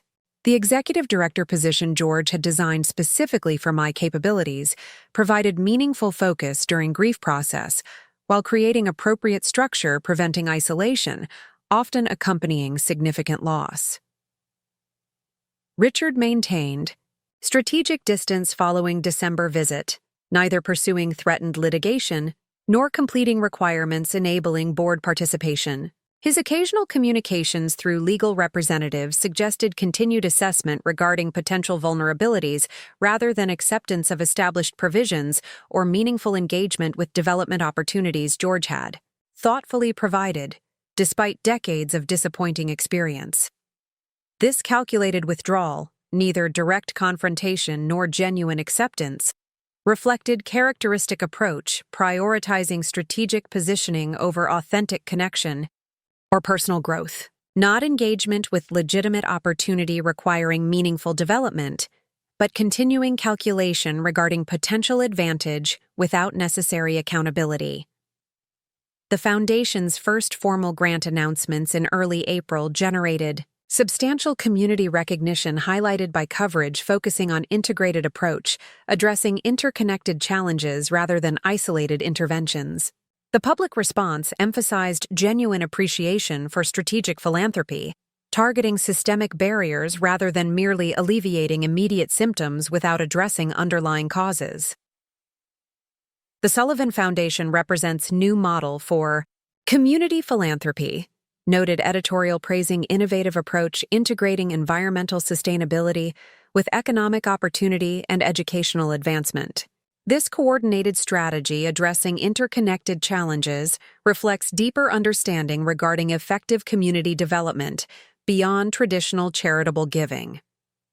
This public recognition, focusing on strategic impact rather than mere financial contribution, reflected precisely the meaningful legacy George had intentionally established through careful foundation development.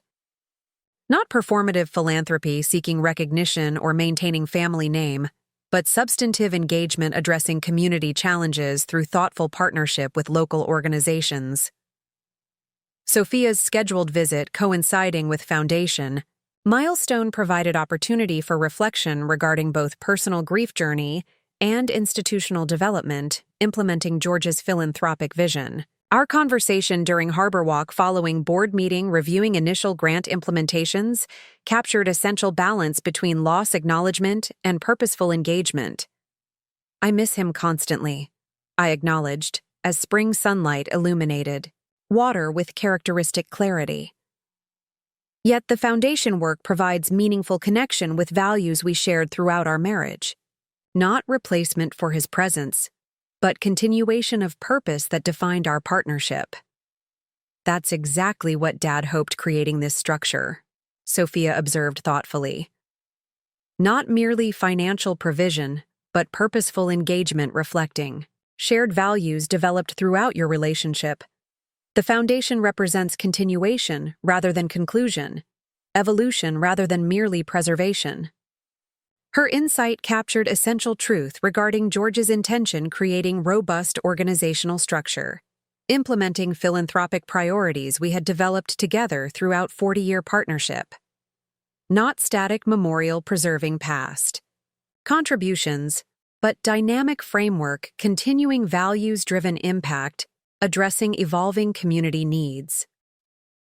As we discussed initial grant implementations addressing educational opportunities for first-generation college students, environmental conservation projects preserving harbor watershed, and microfinance initiatives supporting local entrepreneurship, the integrated strategy reflected sophisticated understanding regarding effective philanthropy George had developed throughout decades of community engagement. The arts integration component particularly demonstrates Dad's holistic thinking, Sophia noted, referencing programs incorporating creative expression within educational and economic development initiatives. Not isolated cultural enrichment, but essential component enhancing effectiveness across priority areas. This observation highlighted George's characteristic approach integrating complementary strategies rather than maintaining artificial separation between interconnected challenges. Not compartmentalized interventions addressing isolated symptoms, but coordinated approach recognizing systemic connections requiring multifaceted response. Our conversation was interrupted by unexpected message from Marcus indicating Richard had finally requested information regarding financial management certification, required for foundation board participation. The inquiry, coming nearly 6 months following initial disclosure meeting, suggested potential reconsideration regarding approach to conditional opportunity George had established, despite decades' disappointing experience. This represents potentially significant development, Marcus noted during subsequent discussion. While insufficient evidence regarding genuine commitment to organizational mission, willingness exploring certification requirements suggests possible evolution beyond previous resistance regarding personal development expectations. The cautious assessment, neither premature optimism nor dismissive skepticism, reflected appropriate balance between acknowledging potential positive development while recognizing established patterns requiring substantive evidence before assuming meaningful change. Not definitive transformation, but possible indication regarding preliminary reconsideration worth careful monitoring without excessive expectation. George would find this development encouraging while maintaining appropriate boundaries, ensuring substance rather than merely strategic positioning, I observed, reflecting partnership perspective developed throughout 40 years, navigating Richard's characteristic approach, prioritizing appearance over genuine engagement. The certification itself represents meaningful development regardless of eventual board participation. This balanced assessment, acknowledging potential positive development while maintaining appropriate expectations regarding established patterns, reflected perspective George had developed through decades attempting fostering responsibility within son who consistently resisted accountability. Not abandoning hope regarding potential growth, but maintaining realistic understanding regarding likely limitations given extensive contrary evidence throughout adulthood. As spring advanced toward summer along the harbor, the Victorian home's gardens transitioning toward abundant growth, mirroring foundation's development from careful planning to active implementation, I found myself increasingly appreciating comprehensive approach George had established addressing both family security and meaningful legacy extending beyond material possessions. The carefully structured provisions, providing appropriate resources while requiring demonstrated responsibility rather than enabling continued dependency, reflected sophisticated understanding regarding both family dynamics and effective philanthropy. Not punitive restrictions motivated by disappointment, but thoughtful framework creating potential growth opportunities while establishing necessary boundaries against continued entitlement. Most significantly, the foundation structure provided meaningful continuation of values we had shared throughout 4 decades partnership, rather than merely preserving accumulated wealth or maintaining family name. Not static memorial emphasizing past accomplishments, but dynamic framework implementing shared vision, addressing evolving community needs through strategic philanthropy. Richard's eventual engagement with certification requirements, proceeding with characteristic reluctance while maintaining strategic positioning regarding potential board participation, represented modest progress worth acknowledging without excessive optimism given established patterns throughout preceding decades. Not transformative development, but incremental movement potentially indicating preliminary reconsideration, worth cautious encouragement, despite limited evidence regarding sustainable change. The stepson, who had so confidently demanded my departure, immediately following George's funeral, had encountered comprehensive provisions contradicting entitled expectations while establishing potential pathway toward more constructive engagement contingent upon personal development. His response, initially threatening litigation before recognizing counterproductive consequences given automatic reduction provisions, demonstrated characteristic calculation prioritizing strategic advantage over genuine growth. Yet the foundation, George had established continued implementing shared vision regardless of Richard's eventual choices regarding conditional opportunity for meaningful participation. The integrated approach addressing interconnected community challenges reflected sophisticated understanding regarding effective philanthropy developed throughout lifetime of purposeful engagement, rather than merely preserving accumulated wealth or maintaining family recognition. 2 days after being told to vacate my home by stepson convinced of his entitled position, I had indeed discovered unexpected fortune. Not merely financial security my husband had thoughtfully provided, but meaningful purpose implementing shared values developed throughout 4 decades genuine partnership, not static inheritance focused exclusively on material possessions, but dynamic legacy creating continuing impact, addressing community challenges through strategic philanthropy. While Richard focused primarily on what he believed himself entitled to receive, George had created structure emphasizing what we could continue giving, distinction perfectly capturing essential difference in their fundamental understanding regarding meaningful legacy, extending beyond material possessions or family recognition, not abandoning hope regarding potential growth, but establishing appropriate boundaries against continued dependency while providing legitimate opportunity for meaningful participation, contingent upon personal development, consistently resisted throughout adulthood. The journey from that painful confrontation immediately following funeral to established foundation, implementing shared vision, demonstrated transformative power, viewing inheritance through lens of purpose rather than merely possession, perspective. George had consistently embodied throughout lifetime of meaningful engagement, extending far beyond accumulated wealth or professional accomplishments. As foundation operations establish sustainable rhythm implementing philanthropic priorities through strategic community partnership, I found myself increasingly grateful for comprehensive approach my husband had developed addressing both practical, security, and meaningful purpose following his passing. Not merely financial provision, but thoughtful framework, continuing values-driven impact, reflecting genuine partnership built throughout 40 years, shared commitment, transcending conventional understanding regarding family legacy.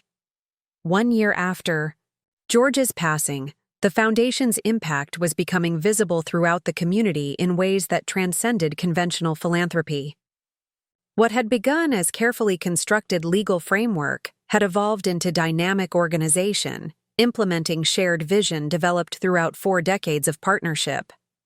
The integrated approach addressing interconnected challenges reflected sophisticated understanding regarding effective community development far beyond traditional charitable giving or maintaining family recognition. The anniversary memorial service, intimate gathering at Harborside Park George had helped establish through environmental conservation initiative decades earlier, provided opportunity for reflection regarding both personal loss and continuing legacy. Board members, grant recipients, and community partners joined family members celebrating impact, extending beyond individual life through values consistently demonstrated throughout meaningful engagement. George understood philanthropy as partnership, rather than merely financial contribution, Margaret observed during brief remarks capturing essential approach distinguishing Foundation's effectiveness. The programs we're implementing reflect his belief that lasting change requires addressing interconnected challenges through collaborative engagement rather than isolated intervention. The observation perfectly captured philosophy guiding both personal philanthropy throughout George's lifetime and institutional structure now implementing shared vision through enhanced resources and coordinated strategy. Not prescriptive solutions imposed from position of privilege, but supportive partnership enabling community-driven initiatives addressing locally identified needs through integrated approach. Sophia's presence provided emotional support navigating particularly significant milestone marking passage through grief journey that had evolved from acute pain toward more sustainable sorrow integrated within continuing life. Her professional perspective as art therapist brought valuable insights regarding normal progression through loss while maintaining meaningful engagement, reflecting values shared with departed loved one. Grief doesn't follow linear timeline with clear resolution, she noted during private conversation following memorial gathering. It evolves through changing relationship with absence, while continuing connection through shared values and meaningful purpose, extending beyond physical presence. This understanding, that relationship continues through different form, rather, than concluding with physical absence, provided framework integrating profound loss within continuing life built upon values developed throughout partnership. Not moving on through disconnection, but moving forward, carrying meaningful legacy through purposeful engagement, implementing shared vision.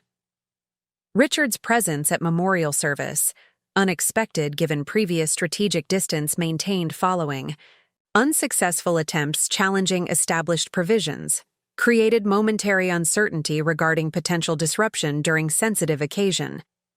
His subdued demeanor and minimal interaction suggested personal calculation rather than genuine engagement, observation without participation, characterizing his approach throughout preceding year. He completed the financial management certification. Last month, Marcus mentioned during brief conversation following service, minimal engagement beyond technical requirements, but sufficient completion satisfying preliminary qualification for potential board consideration pending demonstrated commitment to organizational mission.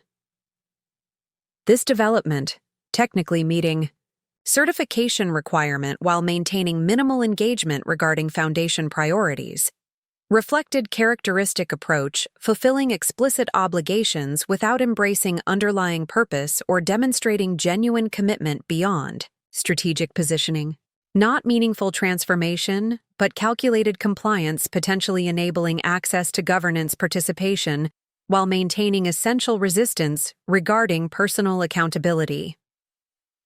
The Foundation Board's quarterly meeting following memorial Service included formal discussion regarding Richard's preliminary qualification and potential pathways toward meaningful engagement beyond technical certification. The conversation reflected careful balance between honoring George's intended opportunity for son's participation while maintaining appropriate standards, ensuring governance integrity beyond merely honorary involvement.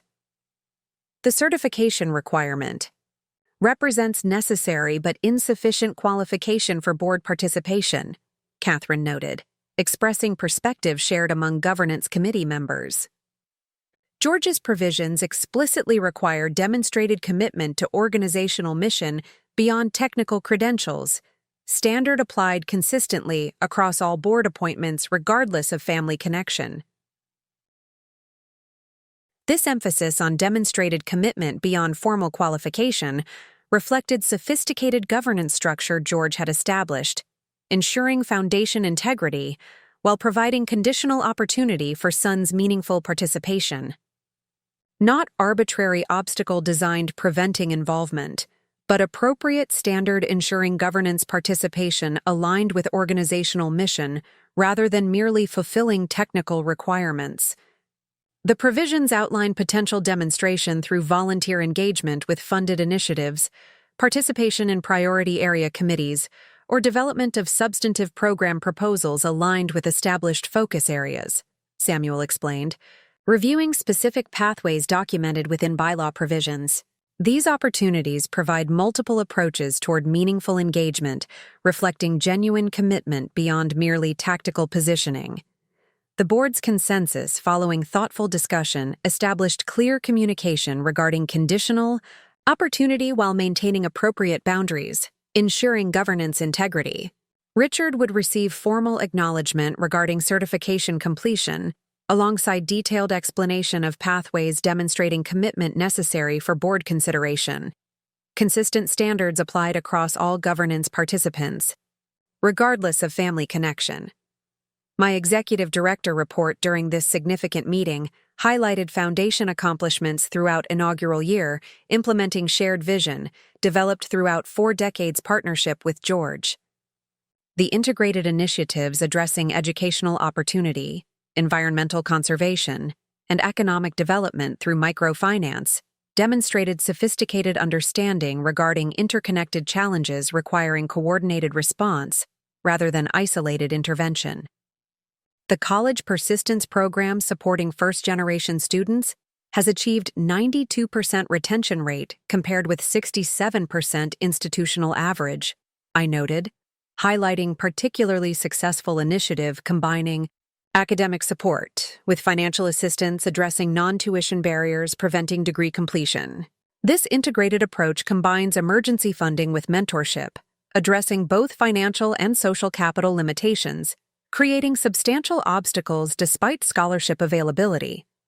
The program's effectiveness demonstrated characteristic approach distinguishing George's philanthropy throughout lifetime community engagement, addressing underlying systemic barriers rather than merely providing financial resources without recognition regarding complementary support necessary ensuring successful utilization. Not simplistic scholarship distribution, but comprehensive approach combining financial assistance with structural support, addressing persistent obstacles beyond immediate funding limitations.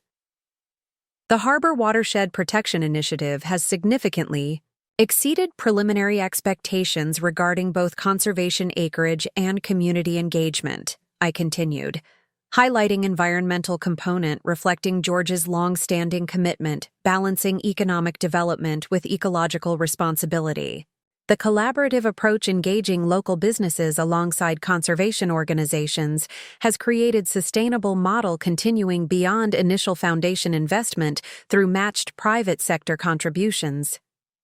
This integration between environmental, sustainability and economic development reflected sophisticated understanding regarding false dichotomy, often positioned within conventional approaches, separating ecological responsibility from business interests. Not oppositional framework creating inherent conflict, but collaborative model establishing mutual benefit through coordinated strategy, addressing interconnected challenges. The microfinance initiative supporting neighborhood-based entrepreneurship demonstrated similarly integrated approach combining financial resources with mentorship, market access, and technical assistance, ensuring capital deployment created sustainable opportunity rather than merely temporary intervention. The program's early success reflected thoughtful design, addressing comprehensive needs beyond isolated funding limitations, traditionally characterizing conventional entrepreneurship support. These integrated initiatives demonstrate foundation, impact extending far beyond financial contribution alone, I concluded, emphasizing essential approach, distinguishing organizational effectiveness from conventional philanthropy, focusing exclusively on monetary distribution. The coordinated strategy addressing interconnected challenges reflects George's sophisticated understanding regarding effective community development, requiring multifaceted engagement rather than isolated intervention. The board's enthusiastic response reflected shared appreciation regarding Foundation's successful implementation during challenging inaugural year following founder's passing. Not merely preserving accumulated wealth or maintaining family recognition, but actively implementing values-driven vision, addressing community challenges through strategic philanthropy, reflecting sophisticated understanding regarding effective engagement. Following this productive meeting, unexpected encounter with Richard created significant conversation regarding foundation development and potential pathways toward meaningful participation beyond merely strategic positioning. His approach, carefully calibrated between acknowledgement regarding certification completion and continued resistance regarding personal accountability, reflected characteristic calculation, prioritizing potential advantage without genuine commitment beyond tactical consideration. I've completed the financial management requirements despite substantial time commitment interfering with other obligations, he noted with familiar framing positioning reasonable expectations as unreasonable impositions. The additional demonstration requirements seem deliberately designed creating unnecessary obstacles beyond standard governance qualifications. This characteristic misinterpretation, viewing appropriate standards ensuring meaningful engagement as arbitrary barriers preventing rightful participation, reflected fundamental disconnect regarding governance responsibility beyond merely occupying board position. Not legitimate complaint regarding excessive requirements, but transparent resistance against personal accountability consistently demonstrated throughout adulthood. The demonstration requirements reflect consistent standards applied across all governance participants regardless of family connection, I explained patiently, emphasizing established practice rather than exceptional expectation. Every current board member has demonstrated substantive commitment through similar engagement beyond formal credentials, creating governance culture ensuring meaningful participation rather than merely honorary involvement. This emphasis on consistent standards rather than exceptional requirements momentarily disrupted Richard's practiced narrative, positioning himself as victim of unreasonable expectations rather than beneficiary of conditional opportunity, despite decades disappointing experience. Not special treatment creating unfair disadvantage, but appropriate qualification, ensuring governance integrity beyond merely family recognition. There are multiple pathways demonstrating commitment through engagement aligned with your specific interests and capabilities, I continued, offering constructive approach, focusing on opportunity rather than limitation. The volunteer mentorship program supporting first-generation college students requires minimal time commitment while providing meaningful connection with foundation priorities George particularly valued throughout his lifetime. The suggestion, offering specific opportunity requiring reasonable engagement while potentially aligning with Richard's capabilities, created momentary consideration interrupting practiced resistance against personal accountability. Not comprehensive, transformation but incremental opportunity potentially establishing preliminary connection beyond merely strategic positioning regarding inheritance expectations. My schedule remains particularly demanding given current business development priorities, he responded predictably, maintaining characteristic resistance while preserving strategic positioning. Perhaps some alternative arrangement might accommodate these limitations while satisfying demonstration requirements through different contribution mechanism. The transparent attempt negotiating reduced expectations rather than meeting established standards reflected familiar approach prioritizing appearance over substance, positioning personal convenience above meaningful engagement, consistently demonstrated throughout preceding decades. Not genuine interest regarding foundation mission, but continued calculation maximizing potential advantage while minimizing personal accountability. The governance standards reflect George's intentional design ensuring meaningful participation beyond merely honorary involvement, I explained firmly, maintaining appropriate boundaries while preserving conditional opportunity. The demonstration requirements provide multiple pathways accommodating different capabilities and interests, while ensuring consistent commitment standards across all governance participants regardless of family connection. This balance between maintaining conditional opportunity while preserving appropriate standards reflected George's characteristic approach toward son's development throughout adulthood, providing legitimate pathways toward meaningful engagement while establishing necessary boundaries against continued entitlement. Not punitive restriction, but appropriate qualification, ensuring foundation integrity beyond merely family recognition or strategic positioning. As spring transitioned toward summer along the harbor, foundation operations continued expanding through implementation experience enhancing initial programming, while developing additional initiatives, addressing community needs identified through active engagement with local organizations. The evolving approach reflected intentional design, establishing dynamic framework, responding to changing circumstances rather than merely preserving static vision, increasingly disconnected from current realities. George created perfect balance between clear direction and operational flexibility, Catherine observed during strategy session developing second-year priorities.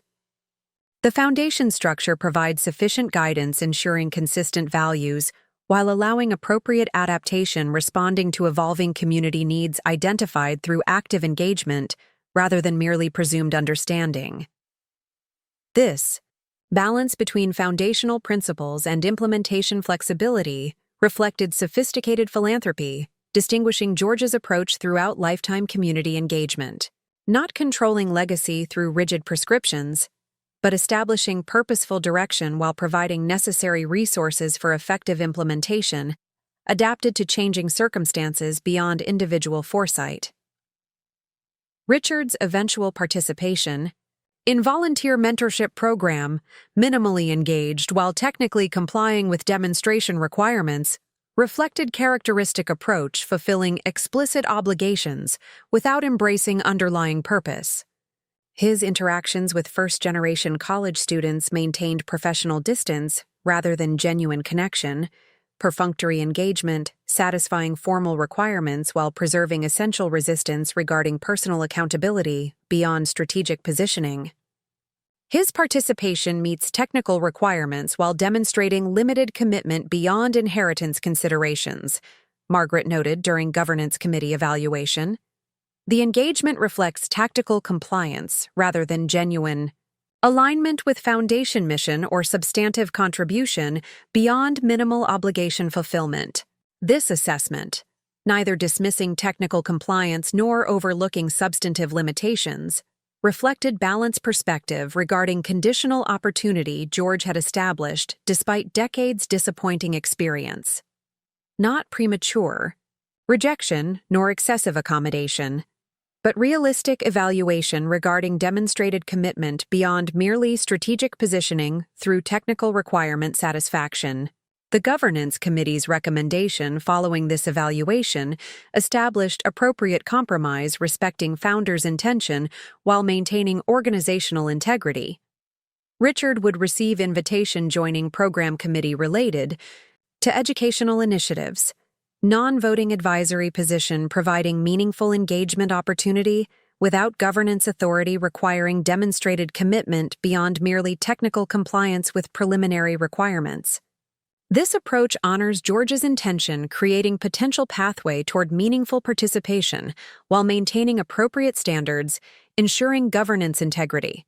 Samuel explained during board discussion regarding recommendation. The AKI committee position provides substantive engagement opportunity beyond merely honorary involvement, while preserving governance standards consistently applied across all board appointments regardless of family connection. The balanced approach, neither excluding participation nor compromising standards, reflected sophisticated governance structure George had established, ensuring foundation effectiveness while providing conditional opportunity for sons' meaningful engagement despite limited evidence suggesting potential transformation beyond established patterns throughout adulthood. Richard's response to this compromise reflected characteristic calculation, prioritizing strategic positioning while maintaining essential resistance regarding personal accountability. His acceptance acknowledged reasonable accommodation while preserving implicit suggestion regarding eventual board participation, despite limited demonstration beyond technical compliance with minimal requirements. I appreciate the committee's recognition regarding certification completion and preliminary demonstration requirements, his carefully worded response stated. The advisory position represents reasonable accommodation given current obligations, limiting more extensive engagement pending future availability, allowing expanded participation, aligned with Sullivan family legacy. The transparent positioning, accepting compromise while maintaining narrative regarding eventual governance participation, despite limited commitment demonstration, reflected familiar approach prioritizing appearance over substance consistently demonstrated throughout preceding decades. Not genuine appreciation regarding meaningful opportunity, but strategic calculation, preserving potential advantage through tactical compliance with minimal requirements. This characteristic response, technically accepting opportunity while maintaining essential resistance regarding personal accountability, provided further confirmation regarding sophisticated provisions George had established, addressing predictable reactions, without eliminating potential growth opportunity despite limited evidence supporting transformation possibility, not abandoning hope regarding sons' development, but establishing appropriate boundaries, ensuring foundation integrity beyond merely family recognition or strategic positioning. As foundation impact continued expanding through implementation experience, enhancing initial programming while developing additional initiatives addressing community needs. The integrated approach distinguished organizational effectiveness from conventional philanthropy, focusing exclusively on monetary distribution, without recognition regarding interconnected challenges requiring coordinated response. The Educational Persistence Program, Environmental Conservation Initiative, and Neighborhood Entrepreneurship Support demonstrated sophisticated understanding regarding effective community development, requiring multifaceted engagement rather than isolated intervention. George created legacy extending far beyond material possession or family recognition, Margaret observed during second anniversary commemoration. The foundation structure implements values-driven vision, continuing meaningful impact addressing community challenges through strategic philanthropy, reflecting sophisticated understanding regarding effective engagement developed throughout lifetime commitment. This assessment, focusing on continuing impact rather than merely preserved wealth, captured essential distinction between conventional inheritance prioritizing asset transfer versus meaningful legacy implementing values through dynamic framework addressing evolving community needs. Not static memorial preserving accumulated resources, but active engagement, continuing purposeful impact beyond individual life through shared vision developed throughout significant partnership. My reflections during this significant milestone acknowledged continuing grief journey while recognizing meaningful purpose provided through foundation implementation. The executive director position George had specifically designed, utilizing professional capabilities developed throughout our partnership, provided purposeful engagement, preventing isolation, often accompanying significant loss while creating appropriate structure integrating personal experience within professional responsibilities. George understood effective philanthropy requires both personal connection and professional implementation.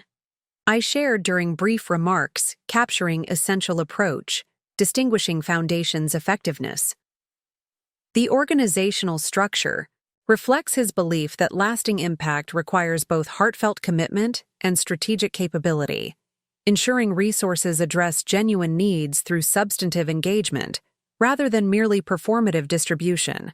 This balance between emotional investment and strategic implementation reflected sophisticated philanthropy, distinguishing George's approach throughout lifetime community engagement. Not sentimental charity seeking recognition or maintaining family prestige, but purposeful investment addressing systemic challenges through thoughtful partnership with community organizations, implementing shared vision through enhanced resources and coordinated strategy. Sophia's continuing support throughout this significant transition provided both emotional connection and professional perspective, enhancing foundation development through integrated approach addressing complex community challenges.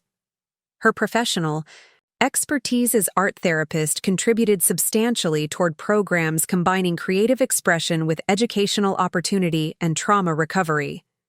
Interconnected interventions reflecting holistic understanding regarding effective community development beyond traditionally compartmentalized approaches.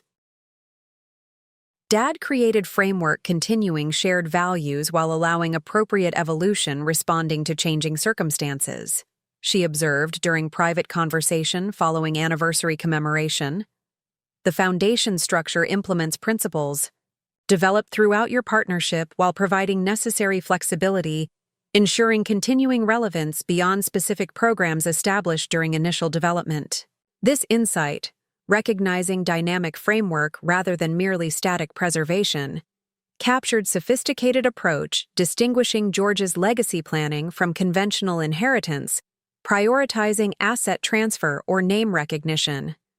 Not controlling vision implementation through rigid prescriptions, but establishing purposeful direction while providing necessary resources for effective adaptation, addressing evolving community needs beyond individual foresight.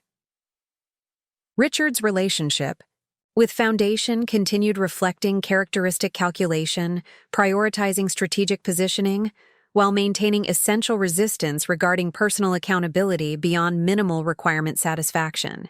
His advisory committee participation maintained technical compliance without demonstrating genuine commitment beyond inheritance considerations. Perfunctory engagement, preserving potential advantage through tactical positioning rather than substantive. Contribution reflecting meaningful alignment with organizational mission. His approach remains consistent with established patterns throughout adulthood, Marcus observed during confidential conversation reviewing conditional inheritance provisions. The technical compliance without substantive engagement reflects familiar calculation maximizing potential advantage while minimizing personal accountability beyond strategic considerations regarding inheritance requirements. This assessment, neither dismissing limited participation nor overestimating significance regarding potential transformation, reflected realistic understanding regarding established patterns consistently demonstrated throughout preceding decades. Not abandoning conditional opportunity despite disappointing experience, but maintaining appropriate expectations regarding demonstrated commitment beyond merely tactical compliance with minimal requirements.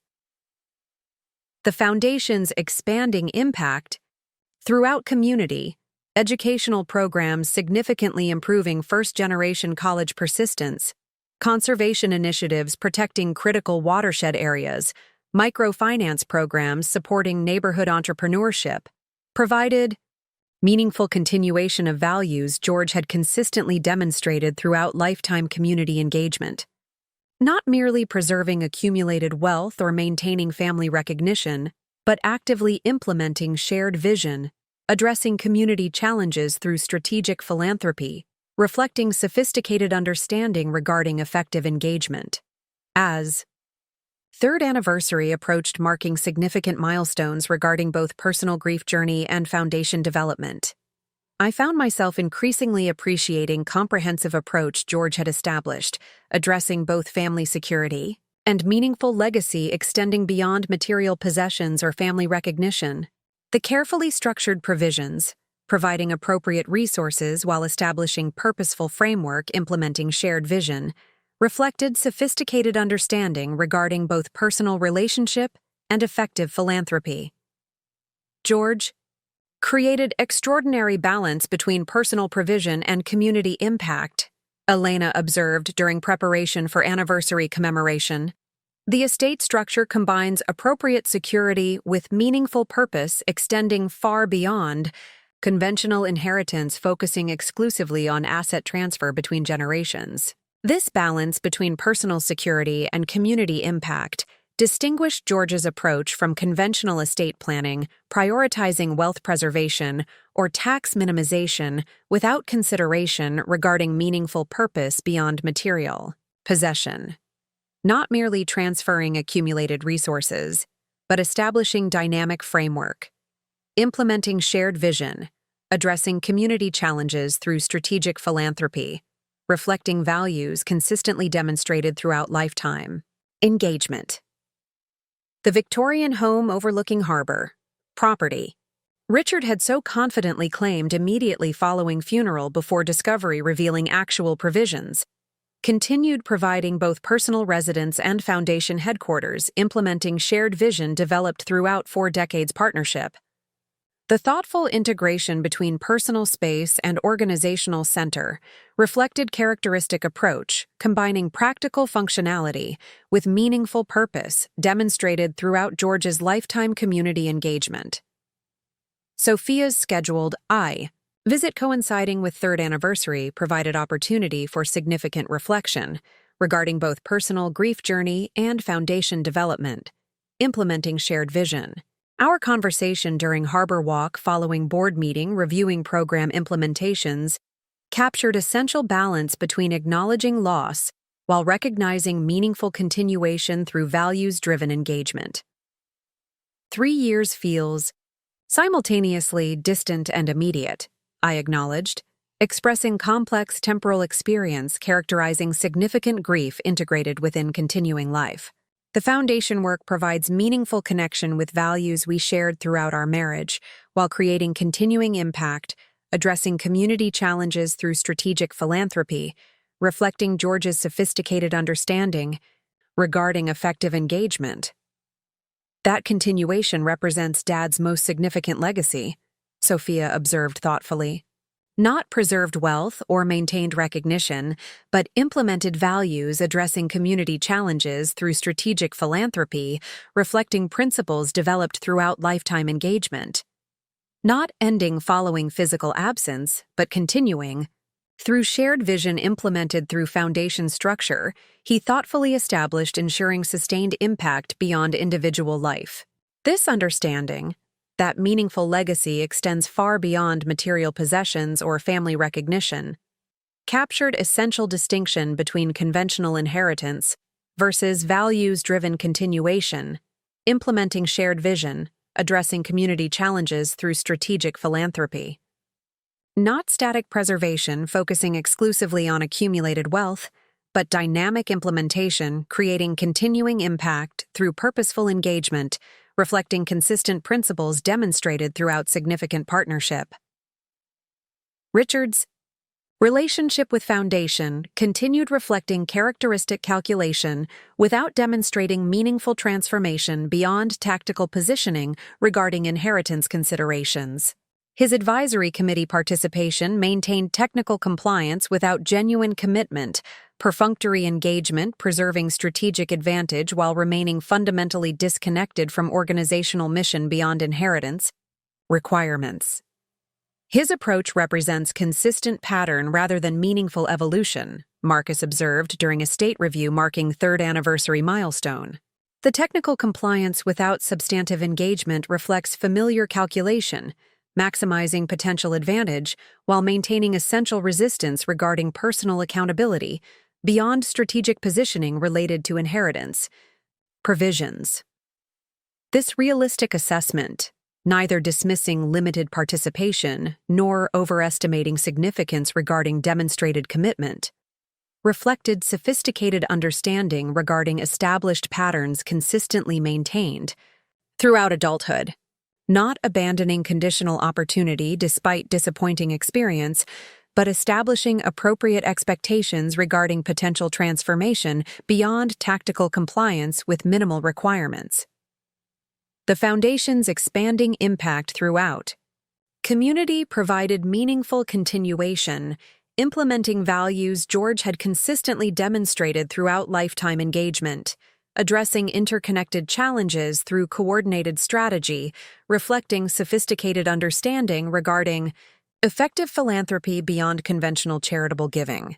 The integrated initiatives addressing educational opportunity, environmental conservation, and economic development demonstrated characteristic approach distinguishing George's philanthropy throughout decades community investment preceding formal foundation establishment. As professional responsibilities implementing shared vision provided purposeful engagement, integrating loss within continuing life built upon values developed throughout significant partnership. I found myself increasingly appreciating comprehensive approach George had established, addressing both personal well-being and meaningful legacy, extending beyond conventional inheritance. Not merely financial security or preserved recognition, but purposeful framework implementing shared vision, addressing community challenges through strategic philanthropy, reflecting values consistently demonstrated throughout lifetime engagement. The stepson who had commanded my departure with such cold certainty immediately following funeral, confident regarding entitled claim against property reflecting fundamental misunderstanding regarding meaningful legacy, had encountered sophisticated provisions contradicting narrow conception, prioritizing possession rather than purpose. His response, characteristic calculation maintaining strategic positioning while preserving essential resistance regarding personal accountability, reflected familiar patterns consistently demonstrated throughout preceding decades, despite conditional opportunity providing legitimate pathway toward more constructive engagement. Yet foundation impact continued expanding through implementation experience, enhancing initial programming while developing additional initiatives addressing community needs identified through active engagement with local organizations. The integrated approach distinguished organizational effectiveness from conventional philanthropy, focusing exclusively on monetary distribution, without recognition regarding interconnected challenges requiring coordinated response, rather than isolated intervention limited through compartmentalized thinking. George created framework continuing shared values while allowing appropriate evolution responding to changing circumstances, Board Chair Margaret reflected during third anniversary commemoration. The foundation structure implements principles developed throughout your partnership while providing necessary flexibility, ensuring continuing relevance beyond specific programs established during initial development. This sophisticated understanding, recognizing dynamic framework rather than static preservation, captured essential approach distinguishing George's legacy planning from conventional inheritance, prioritizing asset transfer or name recognition. Not controlling implementation through rigid prescriptions, but establishing purposeful direction while providing necessary resources for effective adaptation, addressing evolving community needs beyond individual foresight. Looking toward harbor. From Victorian home Richard had so confidently claimed, before discovering actual provisions contradicting entitled expectations, I reflected upon journey from that painful confrontation immediately following funeral toward established foundation, implementing shared vision developed throughout 4 decades partnership. The transformation from grief-stricken widow facing apparent displacement toward executive director, implementing meaningful legacy, demonstrated resilience developed through values-driven partnership, transcending conventional understanding regarding both personal relationship and community engagement. When Richard had declared with such cold certainty, "You need to be out by tomorrow, Elaine. This house belongs to me now," he had revealed fundamental misunderstanding regarding both property ownership and meaningful legacy extending beyond material possessions. His narrow conception prioritizing possession rather than purpose demonstrated essential disconnect from values George had consistently embodied throughout lifetime engagement, addressing community challenges through strategic philanthropy, reflecting sophisticated understanding regarding effective contribution beyond accumulated wealth, or professional accomplishments. 2 days later, discovering comprehensive arrangements, contradicting entitled expectations while establishing purposeful framework, implementing shared vision, I had indeed inherited a fortune, extending far beyond material resources or property rights Richard had so confidently claimed. Not merely financial security through carefully structured provisions, but meaningful purpose, continuing values-driven impact, addressing community challenges through strategic philanthropy, reflecting sophisticated understanding regarding effective engagement developed throughout significant partnership, transcending conventional inheritance focused exclusively on asset transfer between generations. The journal hidden in bedroom closet had provided not just confirmation regarding actual provisions, but window into thoughtful planning reflecting consistent character throughout 4 decades relationship. Not desperate attempt protecting against entitled claims, but careful preparation ensuring both personal security and meaningful legacy extending beyond material possessions through values-driven framework, addressing community challenges through strategic philanthropy. As Foundation continued implementing shared vision developed throughout significant partnership, expanding impact through enhanced programming, addressing interconnected challenges through coordinated strategy rather than isolated intervention, Richard maintained characteristic calculation without demonstrating meaningful transformation beyond tactical positioning. Not abandoning potential opportunity despite disappointing experience, but establishing appropriate boundaries, ensuring organizational integrity beyond merely family recognition or strategic inheritance considerations. Yet George's sophisticated legacy planning had created framework transcending Richard's limitations, implementing shared vision, addressing community challenges regardless of son's eventual choices regarding conditional opportunity. The foundation structure continued expanding meaningful impact through strategic philanthropy, reflecting values consistently demonstrated throughout lifetime engagement. Educational opportunity, environmental conservation, economic development, addressed through integrated approach reflecting sophisticated understanding regarding interconnected challenges requiring coordinated response rather than isolated intervention. George's true inheritance extends far beyond material resources or family recognition, I reflected during board meeting reviewing third-year accomplishments. The Foundation implements values consistently demonstrated throughout his lifetime while creating continuing impact, addressing community challenges through strategic philanthropy, reflecting meaningful legacy, transforming accumulated resources into purposeful engagement beyond individual life. This understanding, that meaningful inheritance transcends material possession through purposeful implementation, addressing community challenges, captured essential distinction between conventional estate planning versus values-driven legacy, extending beyond individual life through shared vision, continuing impact, addressing significant needs through strategic philanthropy, not merely preserving accumulated wealth or maintaining family recognition, but transforming resources into meaningful contribution, reflecting values consistently demonstrated throughout lifetime engagement. The stepson who had commanded my departure, with such cold certainty, inadvertently initiating discovery, revealing comprehensive provisions contradicting entitled expectations, had demonstrated fundamental misunderstanding regarding meaningful legacy extending beyond material possessions or family recognition. His narrow conception prioritizing possession rather than purpose reflected essential disconnect from values George had consistently embodied throughout lifetime engagement, addressing community challenges through strategic philanthropy.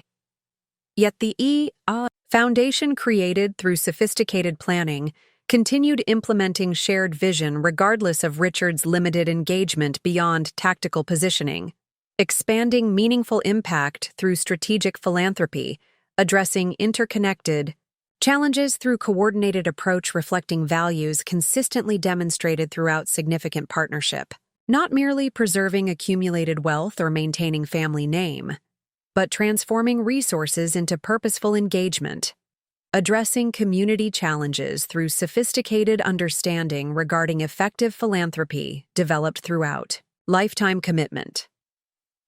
2 days after being commanded vacating home by stepson convinced regarding entitled position, I had discovered inheritance extending far beyond property rights or financial security through comprehensive provisions ensuring both personal well-being and meaningful purpose implementing shared vision. Not merely material resources or legal protection, but purposeful framework continuing values-driven impact, addressing community challenges through strategic philanthropy, reflecting sophisticated understanding regarding effective engagement developed throughout 4 decades genuine partnership.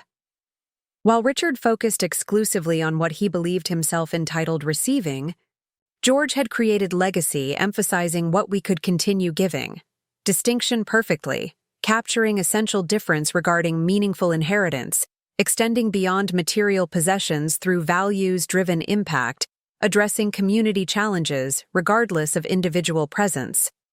Not static preservation focusing exclusively on accumulated wealth or maintained recognition, but dynamic implementation, creating continuing contribution, addressing significant needs through strategic philanthropy, reflecting consistent principles demonstrated throughout lifetime engagement.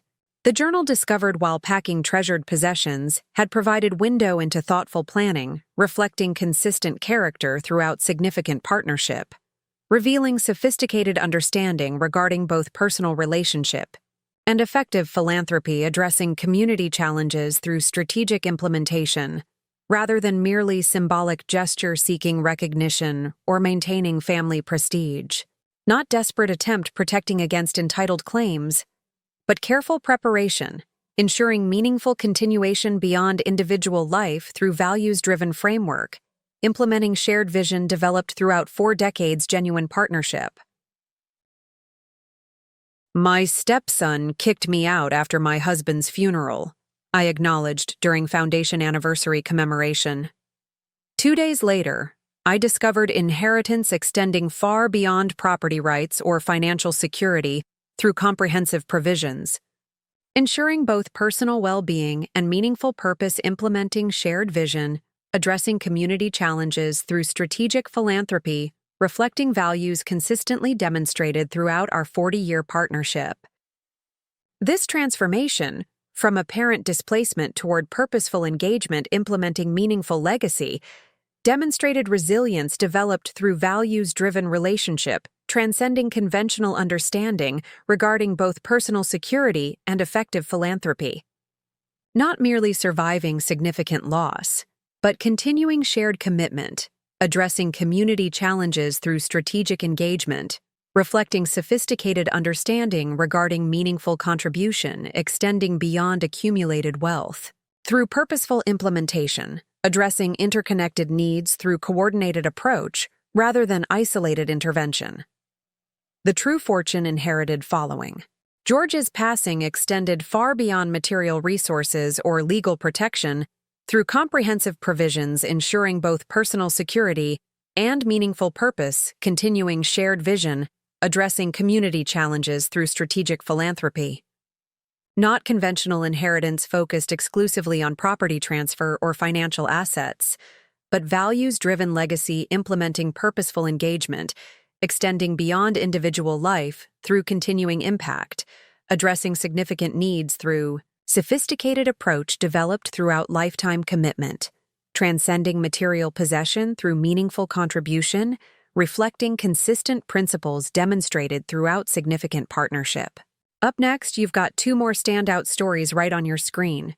If this one hit the mark, you won't want to pass these up. Just click and check them out. And don't forget to subscribe and turn on the notification bell so you don't miss any upload from us.